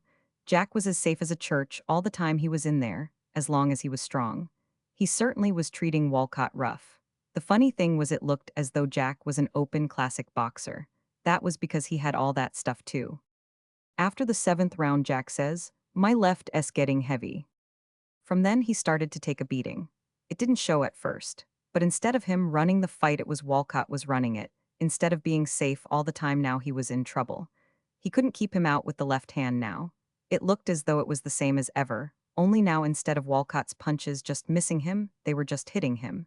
He took an awful beating in the body. "What's the round?" Jack asked. "The 11th. I can't stay," Jack says. "My legs are going bad." Walcott had been just hitting him for a long time. It was like a baseball catcher pulls the ball and takes some of the shock off. From now on, Walcott commenced to land solid. He certainly was a socking machine. Jack was just trying to block everything now. It didn't show what an awful beating he was taking. In between the rounds, I worked on his legs. The muscles would flutter under my hands all the time I was rubbing them. He was sick as hell. "How's it go?" he asked John, turning around, his face all swollen. "It's his fight. I think I can last," Jack says. "I don't want this bohunk to stop me." It was going just the way he thought it would. He knew he couldn't beat Walcott. He wasn't strong anymore. He was all right, though. His money was all right, and now he wanted to finish it off right to please himself. He didn't want to be knocked out. The gong rang and we pushed him out. He went out slow. Walcott came right out after him. Jack put the left in his face and Walcott took it, came in under it and started working on Jack's body. Jack tried to tie him up and it was just like trying to hold on to a buzzsaw. Jack broke away from it and missed with the right. Walcott clipped him with a left hook and Jack went down. He went down on his hands and knees and looked at us. The referee started counting. Jack was watching us and shaking his head. At 8, John motioned to him. You couldn't hear on account of the crowd. Jack got up. The referee had been holding Walcott back with one arm while he counted. When Jack was on his feet, Walcott started toward him. "Watch yourself, Jimmy," I heard Solly Friedman yell to him. Walcott came up to Jack looking at him. Jack stuck the left hand at him. Walcott just shook his head. He backed Jack up against the ropes, measured him, and then hooked the left very light to the side of Jack's head and socked the right into the body as hard as he could sock, just as low as he could get it. He must have hit him 5 inches below the belt. I thought the eyes would come out of Jack's head. They stuck way out, his mouth come open. The referee grabbed Walcott. Jack stepped forward. If he went down, there went $50,000. He walked as though all his insides were going to fall out. "It wasn't low," he said. "It was a accident." The crowd were yelling, so you couldn't hear anything. "I'm all right," Jack says. "They were right in front of us."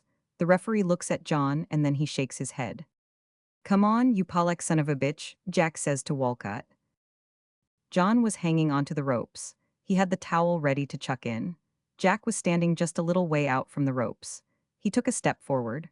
I saw the sweat come out on his face like somebody had squeezed it, and a big drop went down his nose.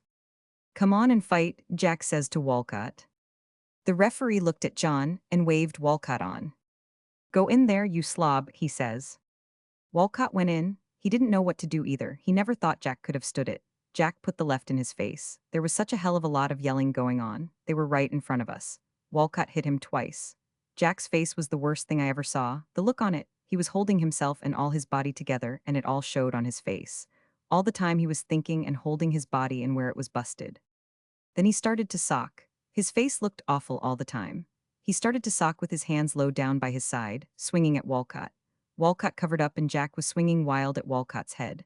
Then he swung the left and it hit Walcott in the groin and the right hit Walcott right bang where he'd hit Jack, way low below the belt. Walcott went down and grabbed himself there and rolled and twisted around. The referee grabbed Jack and pushed him toward his corner. John jumps into the ring. There was all this yelling going on. The referee was talking with the judges, and then the announcer got into the ring with the megaphone and says, "Walcott on a foul."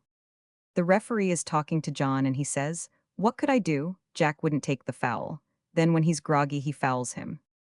"He'd lost it anyway," John says. Jack's sitting on the chair. I've got his gloves off and he's holding himself in down there with both hands. When he's got something supporting it, his face doesn't look so bad. "Go over and say you're sorry," John says into his ear. "It'll look good." Jack stands up and the sweat comes out all over his face. I put the bathrobe around him and he holds himself in with one hand under the bathrobe and goes across the ring. They've picked Walcott up and they're working on him. There are a lot of people in Walcott's corner. Nobody speaks to Jack. He leans over Walcott. "I'm sorry," Jack says. "I didn't mean to foul you." Walcott doesn't say anything. He looks too damned sick. "Well, you're the champion now," Jack says to him. "I hope you get a hell of a lot of fun out of it." "Leave the kid alone," Solly Friedman says. "Hello, Solly," Jack says. "I'm sorry I fouled your boy." Friedman just looks at him. Jack went to his corner walking that funny jerky way, and we got him down through the ropes and through the reporters' tables and out down the aisle. A lot of people want to slap Jack on the back. He goes out through all that mob in his bathrobe to the dressing room. It's a popular win for Walcott. That's the way the money was bet in the garden. Once we got inside the dressing room, Jack lay down and shut his eyes. We want to get to the hotel and get a doctor, John says. I'm all busted inside, Jack says. I'm sorry as hell, Jack, John says. It's all right, Jack says. He lies there with his eyes shut. They certainly tried a nice double cross, John said. Your friends Morgan and Steinfeld, Jack said. You got nice friends. He lies there, his eyes are open now. His face has still got that awful drawn look. It's funny how fast you can think when it means that much money, Jack says. You're some boy, Jack, John says. No, Jack says, it was nothing. A simple inquiry. Outside, the snow was higher than the window. The sunlight came in through the window and shone on a map on the pine board wall of the hut. The sun was high and the light came in over the top of the snow. A trench had been cut along the open side of the hut, and each clear day the sun, shining on the wall, reflected heat against the snow and widened the trench. It was late March. The major sat at a table against the wall. His adjutant sat at another table. Around the major's eyes were two white circles where his snow glasses had protected his face from the sun on the snow. The rest of his face had been burned, and then tanned, and then burned through the tan. His nose was swollen, and there were edges of loose skin where blisters had been. While he worked at the papers, he put the fingers of his left hand into a saucer of oil and then spread the oil over his face, touching it very gently with the tips of his fingers. He was very careful to drain his fingers on the edge of the saucer so there was only a film of oil on them, and after he had stroked his forehead and his cheeks, he stroked his nose very delicately between his fingers.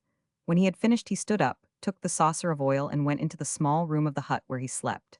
I'm going to take a little sleep, he said to the adjutant. In that army, an adjutant is not a commissioned officer. You will finish up. Yes, Signor Magyar, the adjutant answered. He leaned back in his chair and yawned.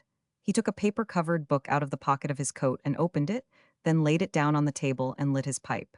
He leaned forward on the table to read and puffed at his pipe. Then he closed the book and put it back in his pocket. He had too much paperwork to get through. He could not enjoy reading until it was done. Outside, the sun went behind a mountain and there was no more light on the wall of the hut. A soldier came in and put some pine branches, chopped into irregular lengths, into the stove. Be soft, Pinnin, the adjutant said to him. The major is sleeping. Pinnin was the major's orderly. He was a dark-faced boy, and he fixed the stove, putting the pine wood in carefully, shut the door, and went into the back of the hut again. The adjutant went on with his papers. Tinani, the major called. Signor Magyar. Send Pinnin in to me. Pinnin, the adjutant called. Pinnin came into the room. The major wants you, the adjutant said. Pinnin walked across the main room of the hut toward the major's door. He knocked on the half-opened door. Signor Magyar. Come in, the adjutant heard the major say, and shut the door. Inside the room, the major lay on his bunk. Pinnin stood beside the bunk. The major lay with his head on the rucksack that he had stuffed with spare clothing to make a pillow. His long, burned, oiled face looked at Pinnin. His hands lay on the blankets. You are 19, he asked. Yes, Signor Magyar. You have ever been in love? How do you mean, Signor Magyar? In love with a girl. I have been with girls. I did not ask that. I asked if you had been in love with a girl. Yes, Signor Magyar. You are in love with this girl now? You don't write her. I read all your letters. I am in love with her, Pinnin said, but I do not write her. You are sure of this? I am sure. Tanani, the major said in the same tone of voice, can you hear me talking? There was no answer from the next room. He cannot hear, the major said, and you are quite sure that you love a girl? I am sure. And, the major looked at him quickly, that you are not corrupt. I don't know what you mean, corrupt. All right, the major said, you needn't be superior. Pinnin looked at the floor. The major looked at his brown face, down and up him, and at his hands. Then he went on, not smiling, and you don't really want, the major paused. Pinnin looked at the floor. That your great desire isn't really? Pinnin looked at the floor. The major leaned his head back on the rucksack and smiled. He was really relieved. Life in the army was too complicated. You're a good boy, he said. You're a good boy, Pinnin. but don't be superior and be careful someone else doesn't come along and take you. Pinnin stood still beside the bunk. Don't be afraid, the major said. His hands were folded on the blankets.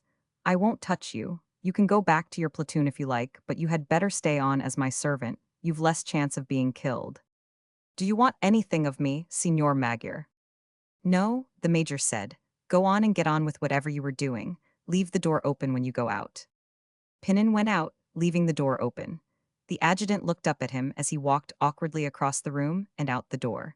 Pinnin was flushed and moved differently than he had moved when he brought in the wood for the fire. The adjutant looked after him and smiled. Pinnin came in with more wood for the stove. The major, lying on his bunk, looking at his cloth-covered helmet and his snow glasses that hung from a nail on the wall, heard him walk across the floor. The little devil, he thought, I wonder if he lied to me. 10 Indians. After 1/4 of July, Nick, driving home late from town in the big wagon with Joe Garner and his family, passed 9 drunken Indians along the road. He remembered there were 9 because Joe Garner, driving along in the dusk, pulled up the horses, jumped down into the road and dragged an Indian out of the wheel rut. The Indian had been asleep, face down in the sand. Joe dragged him into the bushes and got back up on the wagon box. That makes 9 of them, Joe said, just between here and the edge of town. Them Indians, said Mrs. Garner. Nick was on the back seat with the 2 Garner boys. He was looking out from the back seat to see the Indian where Joe had dragged him alongside of the road. Was it Billy Tabeshow? Carl asked. No. His pants looked mighty like Billy. All Indians wear the same kind of pants. I didn't see him at all, Frank said. Pa was down into the road and back up again before I seen a thing. I thought he was killing a snake. Plenty of Indians'll kill snakes tonight, I guess, Joe Garner said. Them Indians, said Mrs. Garner. They drove along. The road turned off from the main highway and went up into the hills. It was hard pulling for the horses and the boys got down and walked. The road was sandy. Nick looked back from the top of the hill by the schoolhouse. He saw the lights of Petoskey and off across Little Traverse Bay, the lights of Harbor Springs. They climbed back in the wagon again. They ought to put some gravel on that stretch, Joe Garner said. The wagon went along the road through the woods.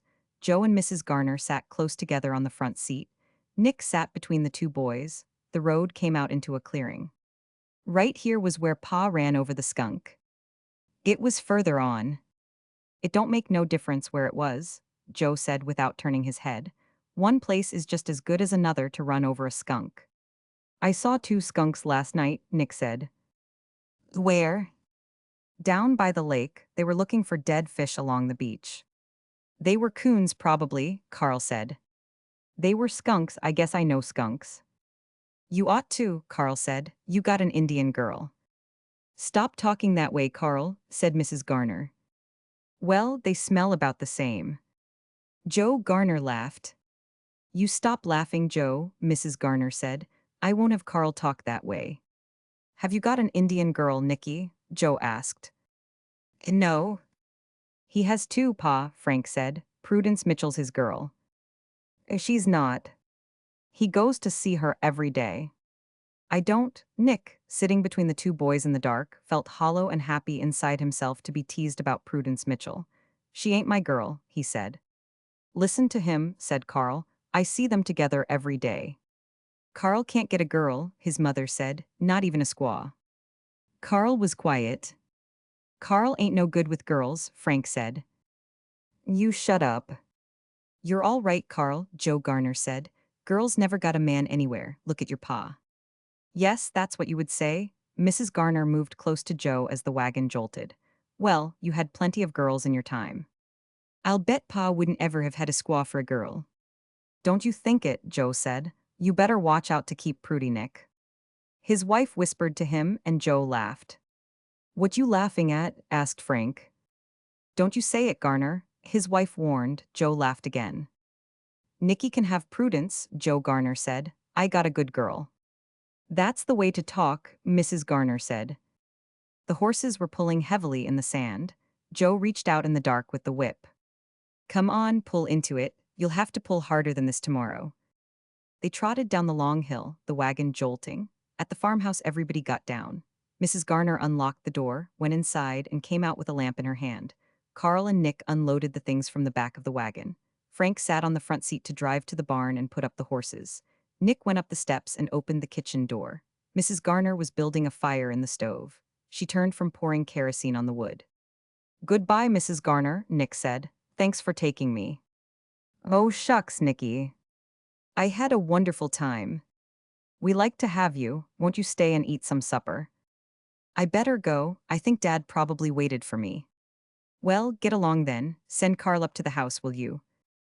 "All right. Good night, Nicky." "Good night, Mrs. Garner." Nick went out the farmyard and down to the barn. Joe and Frank were milking. "Good night," Nick said. "I had a swell time." "Good night, Nick," Joe Garner called. "Aren't you going to stay and eat?" "No, I can't. Will you tell Carl his mother wants him?" "All right, good night, Nicky." Nick walked barefoot along the path through the meadow below the barn. The path was smooth and the dew was cool on his bare feet. He climbed a fence at the end of the meadow, went down through a ravine, his feet wet in the swamp mud, and then climbed up through the dry beech woods until he saw the lights of the cottage. He climbed over the fence and walked around to the front porch. Through the window, he saw his father sitting by the table, reading in the light from the big lamp. Nick opened the door and went in. "Well, Nicky," his father said, "was it a good day?" "I had a swell time, Dad. It was a swell 4th of July. Are you hungry?" "You bet." "What did you do with your shoes?" "I left them in the wagon at Garner's. Come on out to the kitchen." Nick's father went ahead with the lamp. He stopped and lifted the lid of the icebox. Nick went on into the kitchen. His father brought in a piece of cold chicken on a plate and a pitcher of milk and put them on the table before Nick. He put down the lamp. "There's some pie too," he said. "Will that hold you?" "It's grand." His father sat down in a chair beside the oilcloth-covered table. He made a big shadow on the kitchen wall. "Who won the ball game?" "Pedosky 5-3. His father sat watching him eat and filled his glass from the milk pitcher. Nick drank and wiped his mouth on his napkin. His father reached over to the shelf for the pie. He cut Nick a big piece. It was huckleberry pie. "What did you do, Dad?"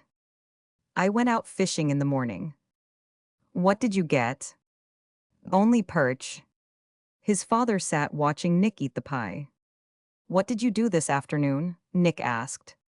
"I went for a walk up by the Indian camp." "Did you see anybody?" "The Indians were all in town getting drunk." "Didn't you see anybody at all?" "I saw your friend Prudy." "Where was she?" "She was in the woods with Frank Washburn. I ran onto them. They were having quite a time." His father was not looking at him. "What were they doing?" "I didn't stay to find out." "Tell me what they were doing." "I don't know," his father said. "I just heard them thrashing around." "How did you know it was them?" "I saw them." "I thought you said you didn't see them." "Oh, yes, I saw them." "Who was it with her?" Nick asked. "Frank Washburn." Were they? Were they what? Were they happy?" "I guess so." His father got up from the table and went out the kitchen screen door. When he came back, Nick was looking at his plate. He had been crying. "Have some more?" His father picked up the knife to cut the pie. "No," said Nick. "You better have another piece." "No, I don't want any." His father cleared off the table. "Where were they in the woods?" Nick asked. "Up back of the camp." Nick looked at his plate. His father said, "You better go to bed, Nick." "All right." Nick went into his room, undressed, and got into bed. He heard his father moving around in the living room. Nick lay in the bed with his face in the pillow. "My heart's broken," he thought. "If I feel this way, my heart must be broken." After a while, he heard his father blow out the lamp and go into his own room. He heard a wind come up in the trees outside and felt it come in cool through the screen. He lay for a long time with his face in the pillow, and after a while he forgot to think about Prudence, and finally he went to sleep. When he awoke in the night, he heard the wind in the hemlock trees outside the cottage and the waves of the lake coming in on the shore, and he went back to sleep. In the morning there was a big wind blowing, and the waves were running high up on the beach, and he was awake a long time before he remembered that his heart was broken. A canary for one. The train passed very quickly a long, red stone house with a garden and 4 thick palm trees with tables under them in the shade. On the other side was the sea. Then there was a cutting through red stone and clay, and the sea was only occasionally and far below against rocks. I bought him in Palermo, the American lady said. We only had an hour ashore and it was Sunday morning. The man wanted to be paid in dollars and I gave him $1.50. He really sings very beautifully. It was very hot in the train and it was very hot in the lit salon compartment. There was no breeze came through the open window. The American lady pulled the window blind down and there was no more sea, even occasionally. On the other side there was glass, then the corridor, then an open window, and outside the window were dusty trees and an oiled road and flat fields of grapes, with gray stone hills behind them.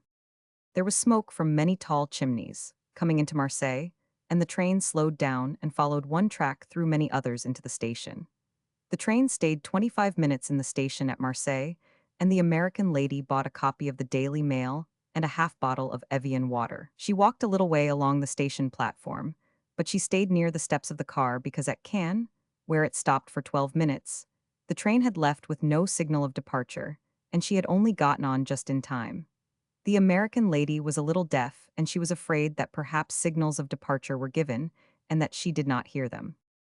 The train left the station in Marseille, and there was not only the switchyards and the factory smoke, but, looking back, the town of Marseille and the harbor with stone hills behind it, and the last of the sun on the water. As it was getting dark, the train passed a farmhouse burning in a field. Motorcars were stopped along the road and bedding and things from inside the farmhouse were spread in the field. Many people were watching the house burn. After it was dark, the train was in Avignon. People got on and off. At the newsstand, Frenchmen, returning to Paris, bought that day's French papers. On the station platform were Negro soldiers. They wore brown uniforms and were tall, and their faces shone, close under the electric light. Their faces were very black and they were too tall to stare. The train left Avignon station with the Negroes standing there. A short white sergeant was with them. Inside the lit salon compartment, the porter had pulled down the 3 beds from inside the wall and prepared them for sleeping. In the night, the American lady lay without sleeping, because the train was a rapide and went very fast, and she was afraid of the speed in the night. The American lady's bed was the one next to the window. The canary from Palermo, a cloth spread over his cage, was out of the draft in the corridor that went into the compartment washroom. There was a blue light outside the compartment, and all night the train went very fast, and the American lady lay awake and waited for a wreck.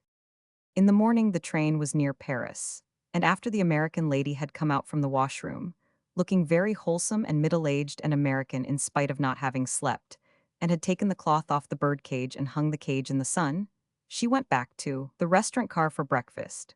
When she came back to the lit salon compartment again, the beds had been pushed back into the wall and made into seats. The canary was shaking his feathers in the sunlight that came through the open window, and the train was much nearer Paris. He loves the sun, the American lady said. He'll sing now in a little while. The canary shook his feathers and pecked into them. I've always loved birds, the American lady said. I'm taking him home to my little girl. There, he's singing now. The canary chirped and the feathers on his throat stood out, then he dropped his bill and pecked into his feathers again. The train crossed a river and passed through a very carefully tended forest.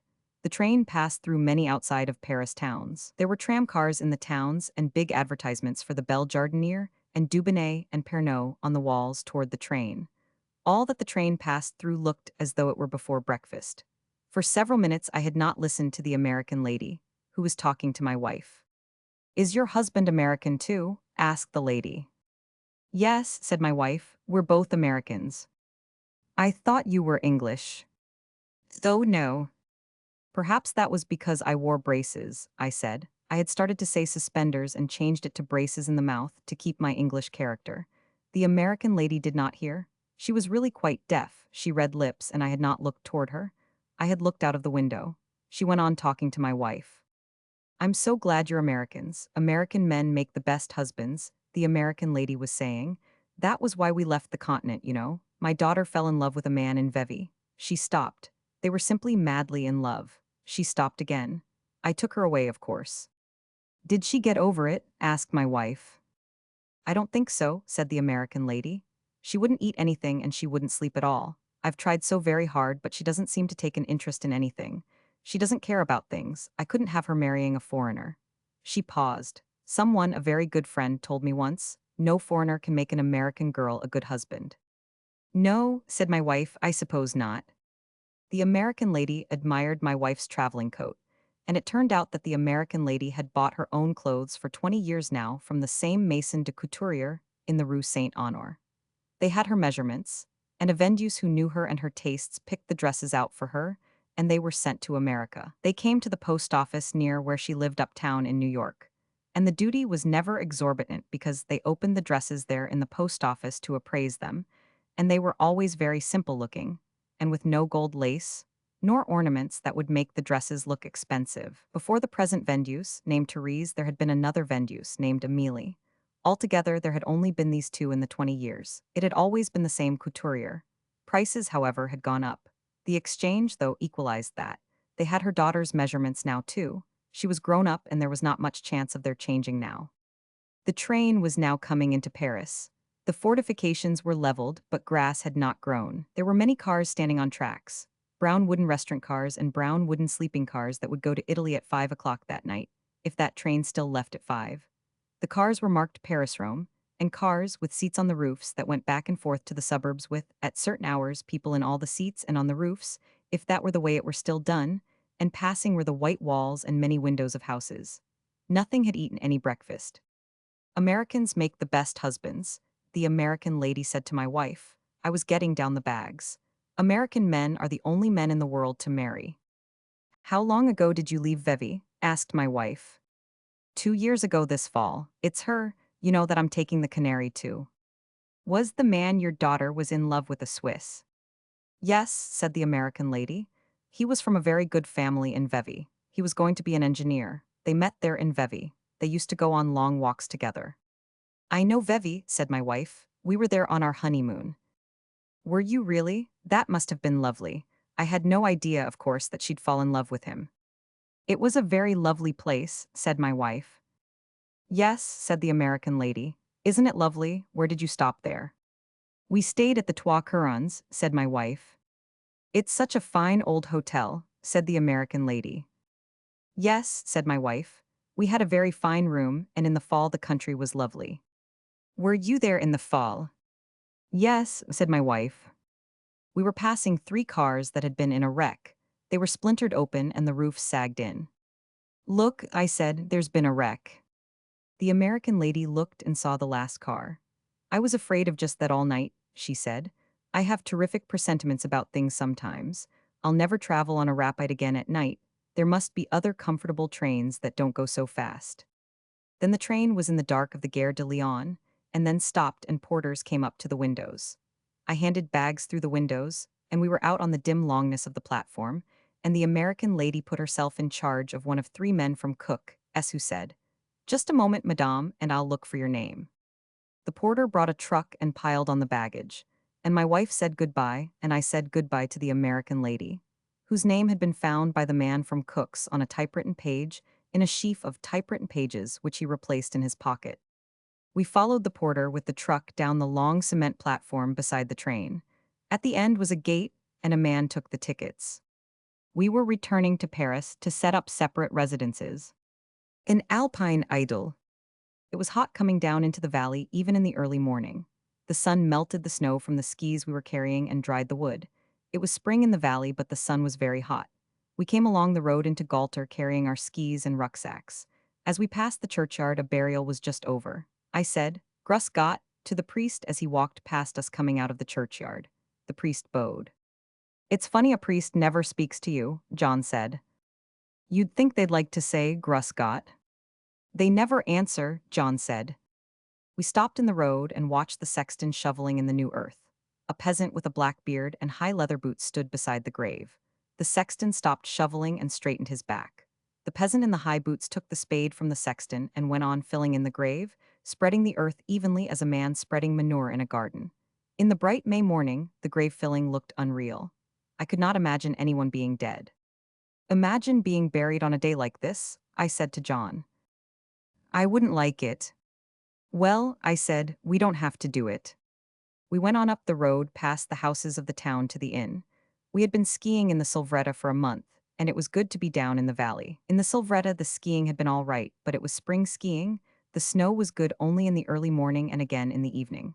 The rest of the time it was spoiled by the sun. We were both tired of the sun.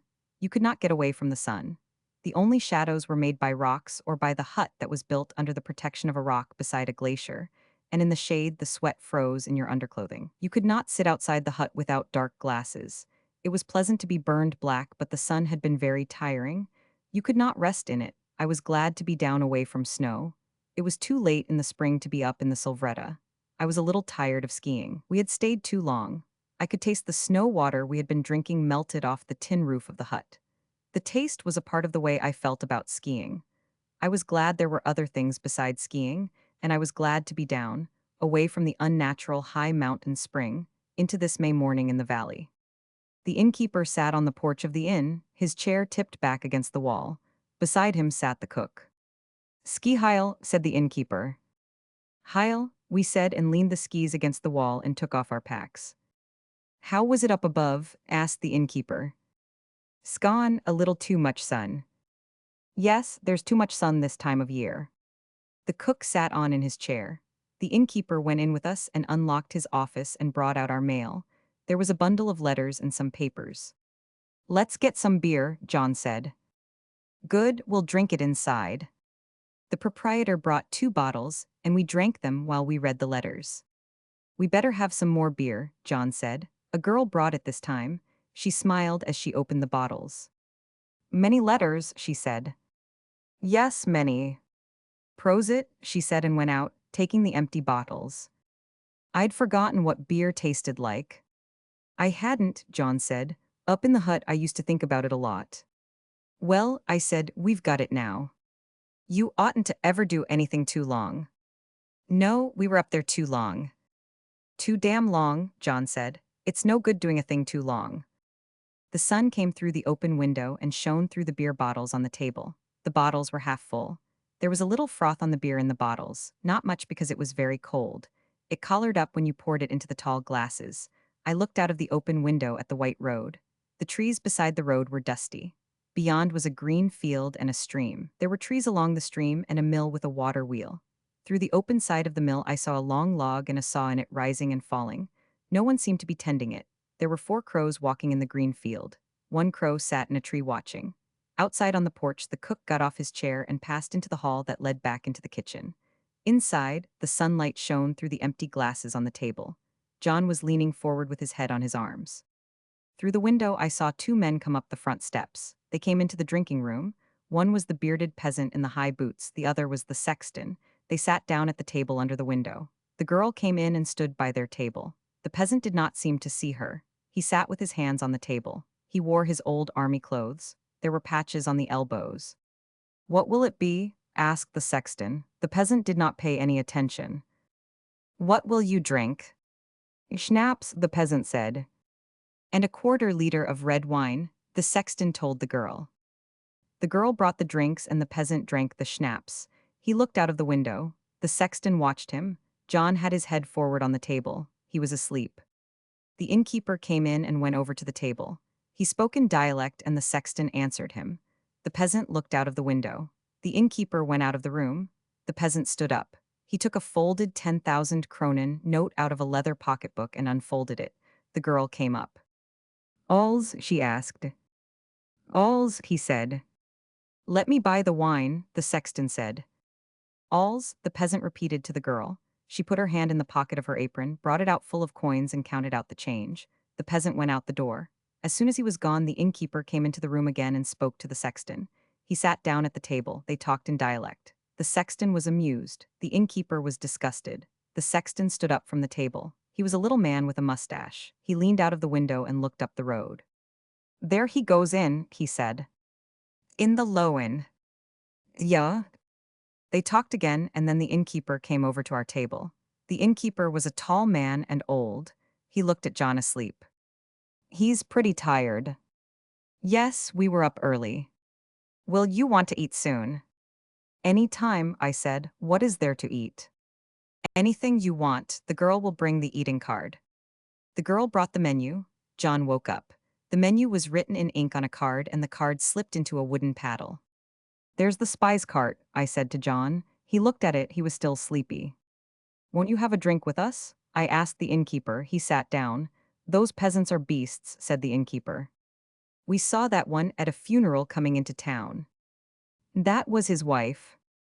No, he's a beast. All these peasants are beasts. How do you mean? You wouldn't believe it. You wouldn't believe what just happened about that one. Tell me. You wouldn't believe it. The innkeeper spoke to the sexton. France, come over here. The sexton came, bringing his little bottle of wine and his glass. The gentlemen are just come down from the Wiesbadener hut, the innkeeper said. We shook hands. What will you drink? I asked. Nothing, France shook his finger. Another quarter liter. All right. Do you understand dialect? The innkeeper asked. No. What's it all about? John asked. He's going to tell us about the peasant we saw filling the grave, coming into town. I can't understand it anyway, John said. It goes too fast for me. That peasant, the innkeeper said, today he brought his wife in to be buried. She died last November. December, said the sexton. That makes nothing. She died last December then, and he notified the commune. December 18th, said the sexton. Anyway, he couldn't bring her over to be buried until the snow was gone. He lives on the other side of the Pasnon, said the sexton, but he belongs to this parish. He couldn't bring her out at all, I asked. No, he can only come from where he lives on skis until the snow melts. So today he brought her in to be buried, and the priest, when he looked at her face, didn't want to bury her. You go on and tell it, he said to the sexton. Speak German, not dialect. It was very funny with the priest, said the sexton. In the report to the commune she died of heart trouble. We knew she had heart trouble here. She used to faint in church sometimes. She did not come for a long time. She wasn't strong to climb. When the priest uncovered her face, he asked Alls, did your wife suffer much? No, said Alls. When I came in the house, she was dead across the bed. The priest looked at her again. He didn't like it. How did her face get that way? I don't know, Alls said. You'd better find out, the priest said and put the blanket back. Alls didn't say anything. The priest looked at him. Alls looked back at the priest. You want to know? I must know, the priest said.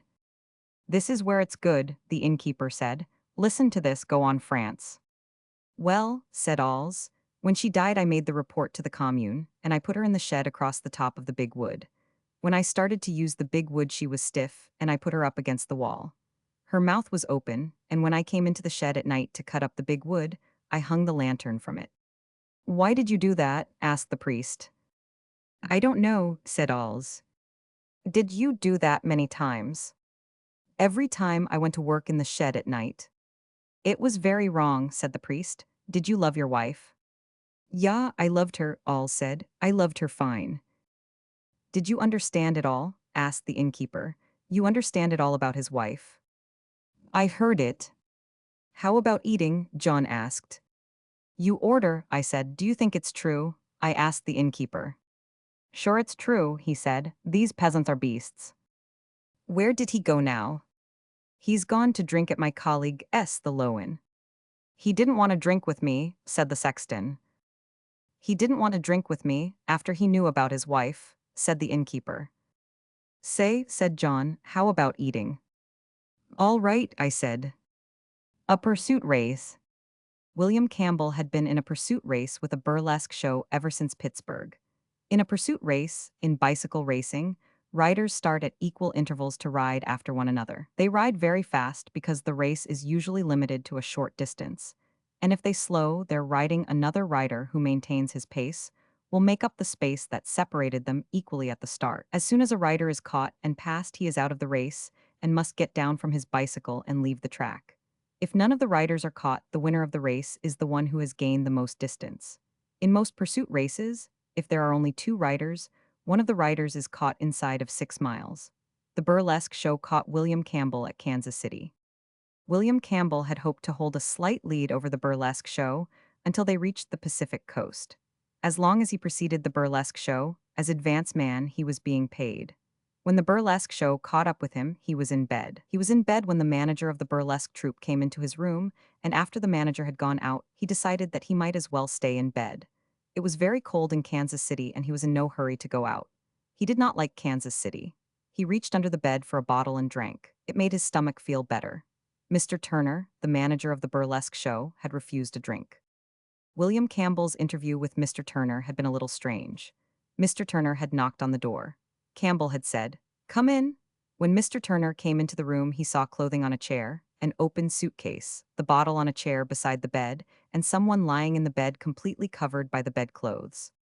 "Mr. Campbell," Mr. Turner said. "You can't fire me," William Campbell said from underneath the covers. It was warm and white and close under the covers. "You can't fire me because I've got down off my bicycle." "You're drunk," Mr. Turner said.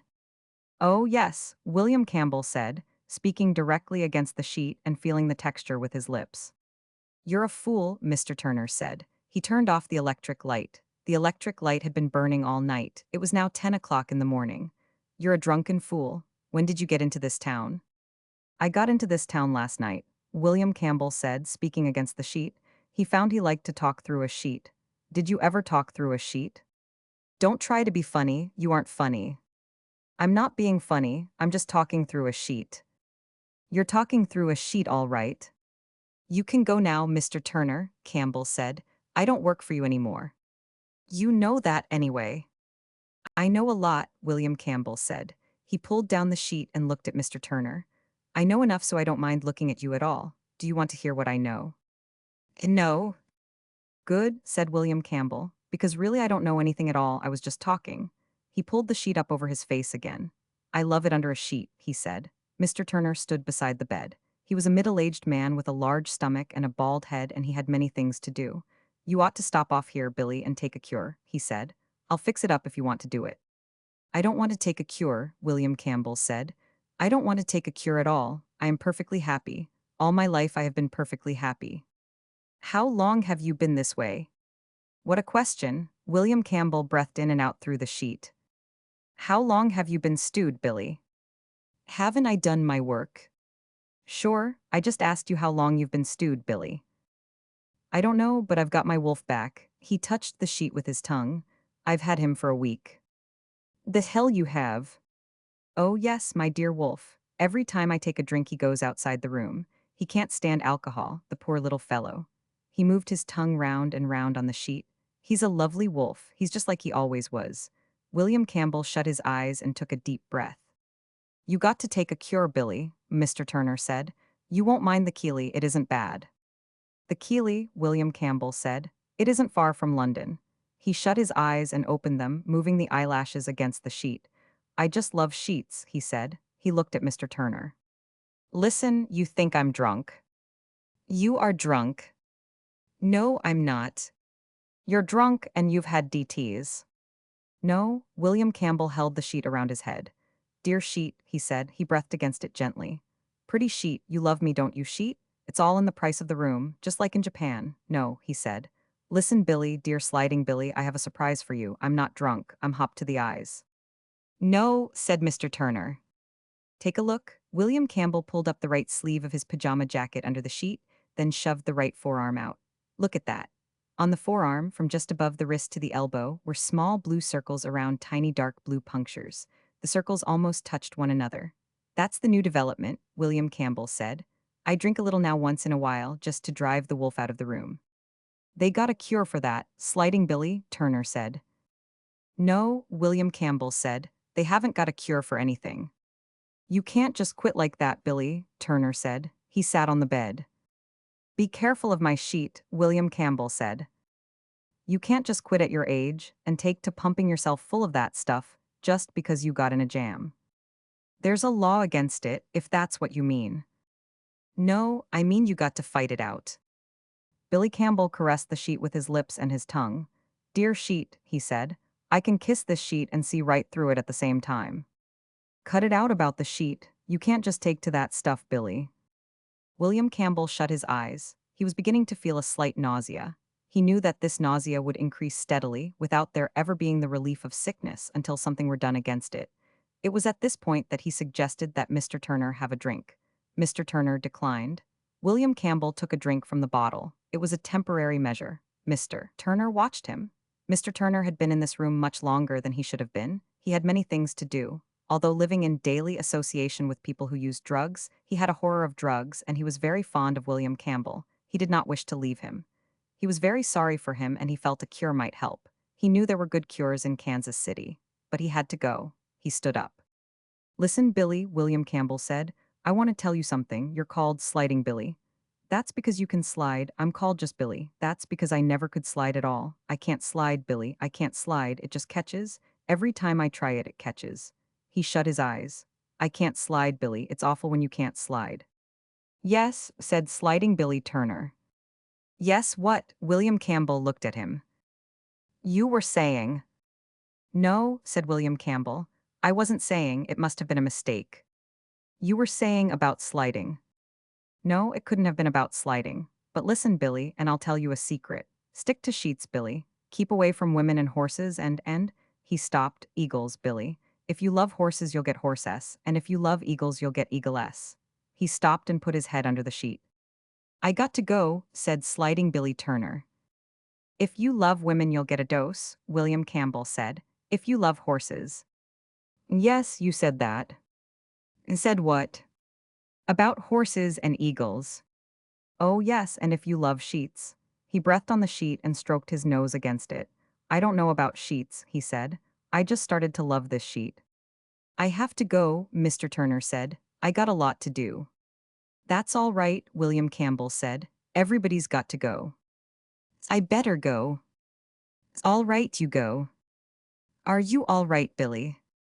"I was never so happy in my life." "And you're all right?" "I'm fine, you go along. I'll just lie here for a little while. Around noon I'll get up." But when Mr. Turner came up to William Campbell's room at noon, William Campbell was sleeping. And as Mr. Turner was a man who knew what things in life were very valuable, he did not wake him. Today is Friday. 3 Roman soldiers are in a drinking place at 11 o'clock at night. There are barrels around the wall. Behind the wooden counter is a Hebrew wine cellar. The 3 Roman soldiers are a little cockeyed. "First Roman soldier, you tried the red." 2D soldier, "No, I ain't tried it." "First soldier, you better try it." 2D soldier, "All right, George, we'll have a round of the red." Hebrew wine cellar, "Here you are, gentlemen, you'll like that." He sets down an earthenware pitcher that he has filled from one of the casks. "That's a nice little wine." "First soldier, have a drink of it yourself." He turns to the 3rd Roman soldier who is leaning on a barrel. "What's the matter with you?" 3D Roman soldier, "I got a guttache." 2D soldier, "You've been drinking water." First soldier, "Try some of the red." 3D soldier, "I can't drink the damn stuff. It makes my gut sour." First soldier, "You been out here too long." 3D soldier, "Hell, don't I know it." First soldier, "Say, George, can't you give this gentleman something to fix up his stomach?" Hebrew wine cellar, "I got it right here." The 3rd Roman soldier tastes the cup that the wine cellar has mixed for him. 3D soldier, "Hey, what you put in that, camel chips?" Wine cellar, "You drink that right down, Lieutenant. That'll fix you up right." 3D soldier, "Well, I couldn't feel any worse." First soldier, "Take a chance on it. George fixed me up fine the other day." Wine cellar, "You were in bad shape, Lieutenant. I know what fixes up a bad stomach." The 3rd Roman soldier drinks the cup down. 3D Roman soldier, "Jesus Christ," he makes a face. 2D soldier, "That false alarm." First soldier, "Oh, I don't know. He was pretty good in there today."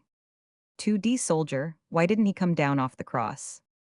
First soldier, "He didn't want to come down off the cross. That's not his play." 2D soldier, "Show me a guy that doesn't want to come down off the cross." First soldier, "Aw, hell, you don't know anything about it. Ask George there. Did he want to come down off the cross, George?" Wine cellar, "I'll tell you, gentlemen, I wasn't out there. It's a thing I haven't taken any interest in." 2D soldier, "Listen, I seen a lot of them. Here and plenty of other places. Anytime you show me one that doesn't want to get down off the cross when the time comes, I mean, I'll climb right up with him." First soldier, "I thought he was pretty good in there today." 3D soldier, "He was all right." 2D Roman soldier, "You guys don't know what I'm talking about. I'm not saying whether he was good or not. What I mean is, when the time comes. When they first start nailing him, there isn't none of them wouldn't stop it if they could." First soldier, "Didn't you follow it, George?" Wine cellar, "No, I didn't take any interest in it, Lieutenant." First soldier, I was surprised how he acted.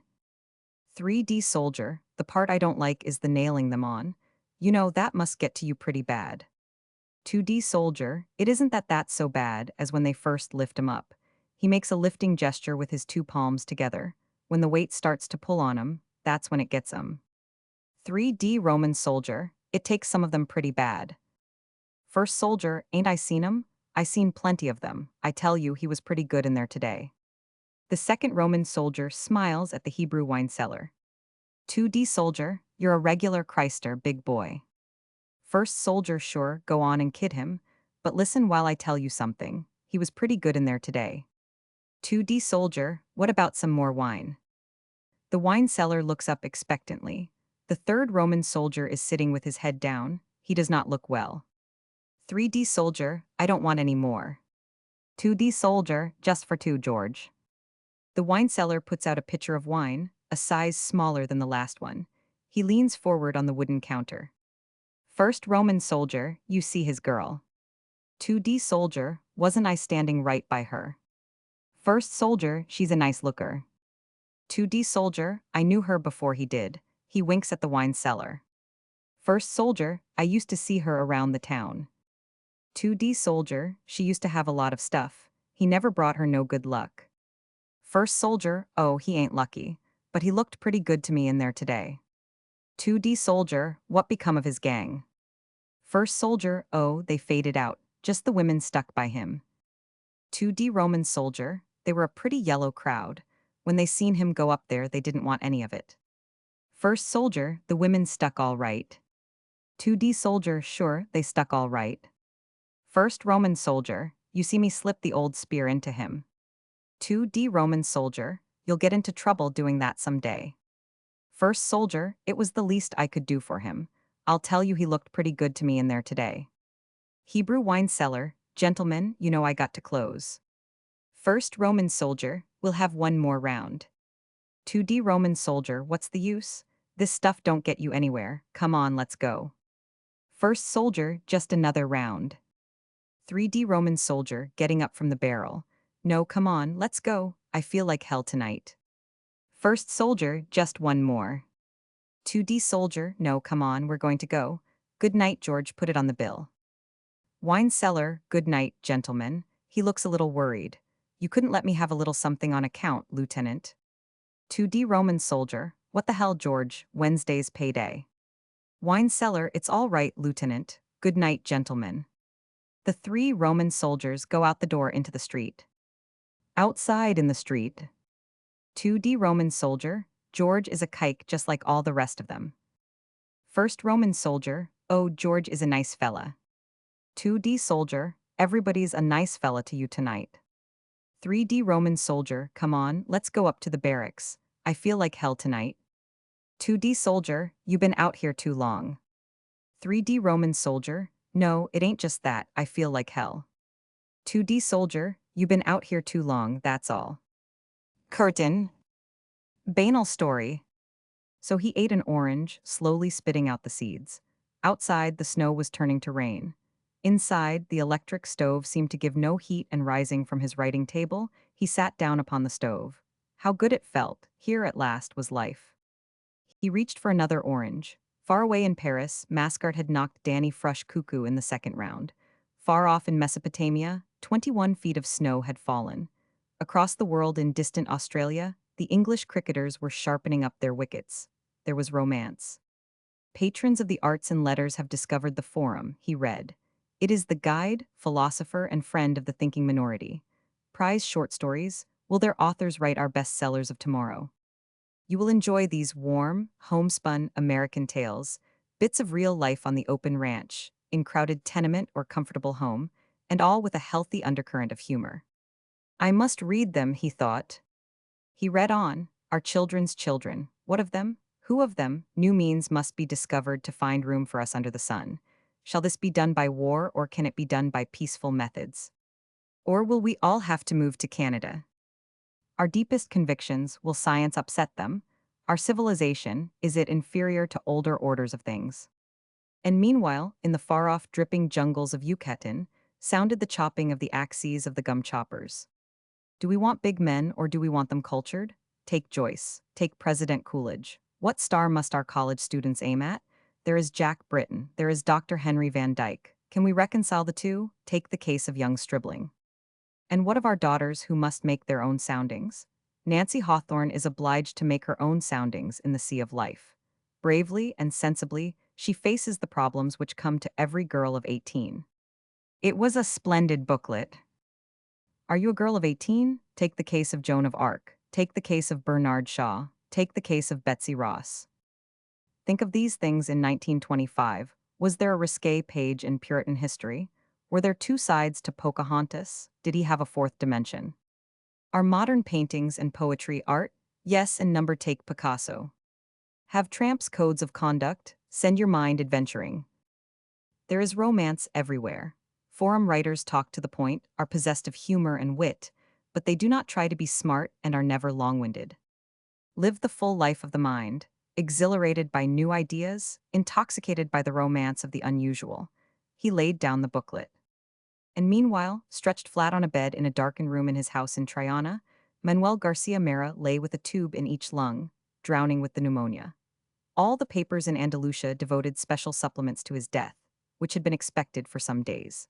Men and boys bought full-length colored pictures of him to remember him by, and lost the picture they had of him in their memories by looking at the lithographs. Bullfighters were very relieved he was dead, because he did always in the bull ring the things they could only do sometimes. They all marched in the rain behind his coffin, and there were 147 bullfighters followed him out to the cemetery, where they buried him in the tomb next to Joselito. After the funeral, everyone sat in the cafes out of the rain, and many colored pictures of Mara were sold to men who rolled them up and put them away in their pockets. Now I lay me. That night we lay on the floor in the room, and I listened to the silkworms eating. The silkworms fed in racks of mulberry leaves, and all night you could hear them eating, and a dropping sound in the leaves. I myself did not want to sleep because I had been living for a long time with the knowledge that if I ever shut my eyes in the dark and let myself go, my soul would go out of my body. I had been that way for a long time, ever since I had been blown up at night and felt it go out of me and go off and then come back. I tried never to think about it, but it had started to go since, in the nights, just at the moment of going off to sleep, and I could only stop it by a very great effort. So while now I am fairly sure that it would not really have gone out, yet then, that summer, I was unwilling to make the experiment. I had different ways of occupying myself while I lay awake.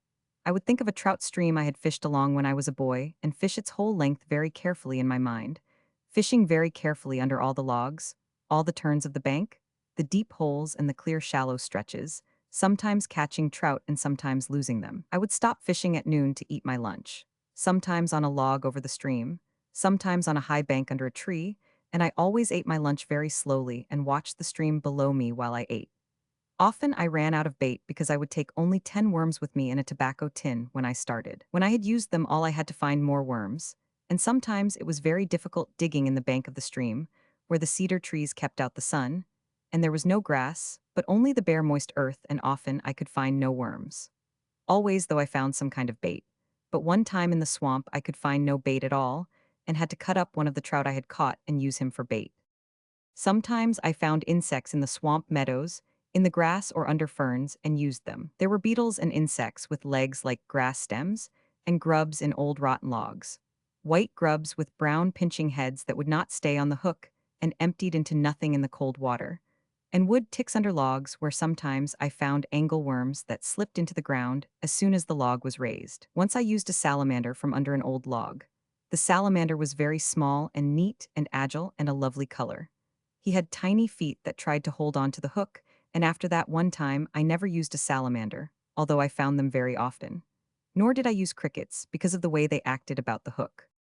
Sometimes the stream ran through an open meadow, and in the dry grass I would catch grasshoppers and use them for bait, and sometimes I would catch grasshoppers and toss them into the stream and watch them float along swimming on the stream and circling on the surface as the current took them, and then disappear as a trout rose.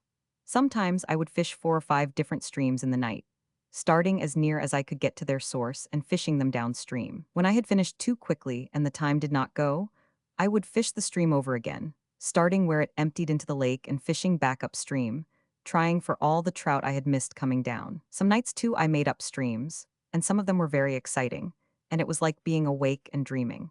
Some of those streams I still remember and think that I have fished in them, and they are confused with streams I really know. I gave them all names and went to them on the train and sometimes walked for miles to get to them. But some nights I could not fish.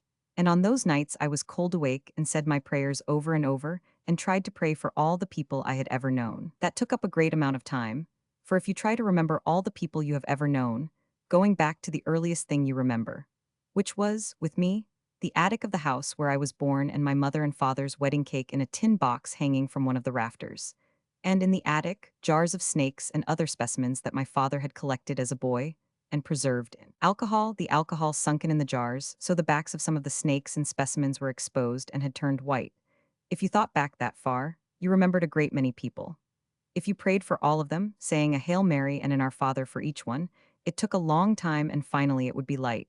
And then you could go to sleep, if you were in a place where you could sleep in the daylight. On those nights, I tried to remember everything that had ever happened to me, starting with just before I went to the war and remembering back from one thing to another. I found I could only remember back to that attic in my grandfather's house. Then I would start there and remember this way again, until I reached the war. I remembered, after my grandfather died, we moved away from that house, and to a new house designed and built by my mother. Many things that were not to be moved were burned in the backyard, and I remember those jars from the attic being thrown in the fire, and how they popped in the heat and the fire flamed up from the alcohol. I remember the snakes burning in the fire in the backyard. But there were no people in that, only things. I could not remember who burned the things even, and I would go on until I came to people, and then stop and pray for them. About the new house, I remembered how my mother was always cleaning things out and making a good clearance. One time when my father was away on a hunting trip, she made a good thorough cleaning out in the basement and burned everything that should not have been there. When my father came home and got down from his buggy and hitched the horse, the fire was still burning in the road beside the house. I went out to meet him. He handed me his shotgun and looked at the fire. "What's this?" he asked. "I've been cleaning out the basement, dear," my mother said from the porch. She was standing there smiling to meet him. My father looked at the fire and kicked at something. Then he leaned over and picked something out of the ashes. "Get a rake, Nick," he said to me. I went to the basement and brought a rake, and my father raked very carefully in the ashes. He raked out stone axes and stone skinning knives and tools for making arrowheads and pieces of pottery and many arrowheads. They had all been blackened and chipped by the fire. My father raked them all out very carefully and spread them on the grass by the road. His shotgun in its leather case and his game bags were on the grass where he had left them when he stepped down from the buggy. "Take the gun and the bags in the house, Nick, and bring me a paper," he said.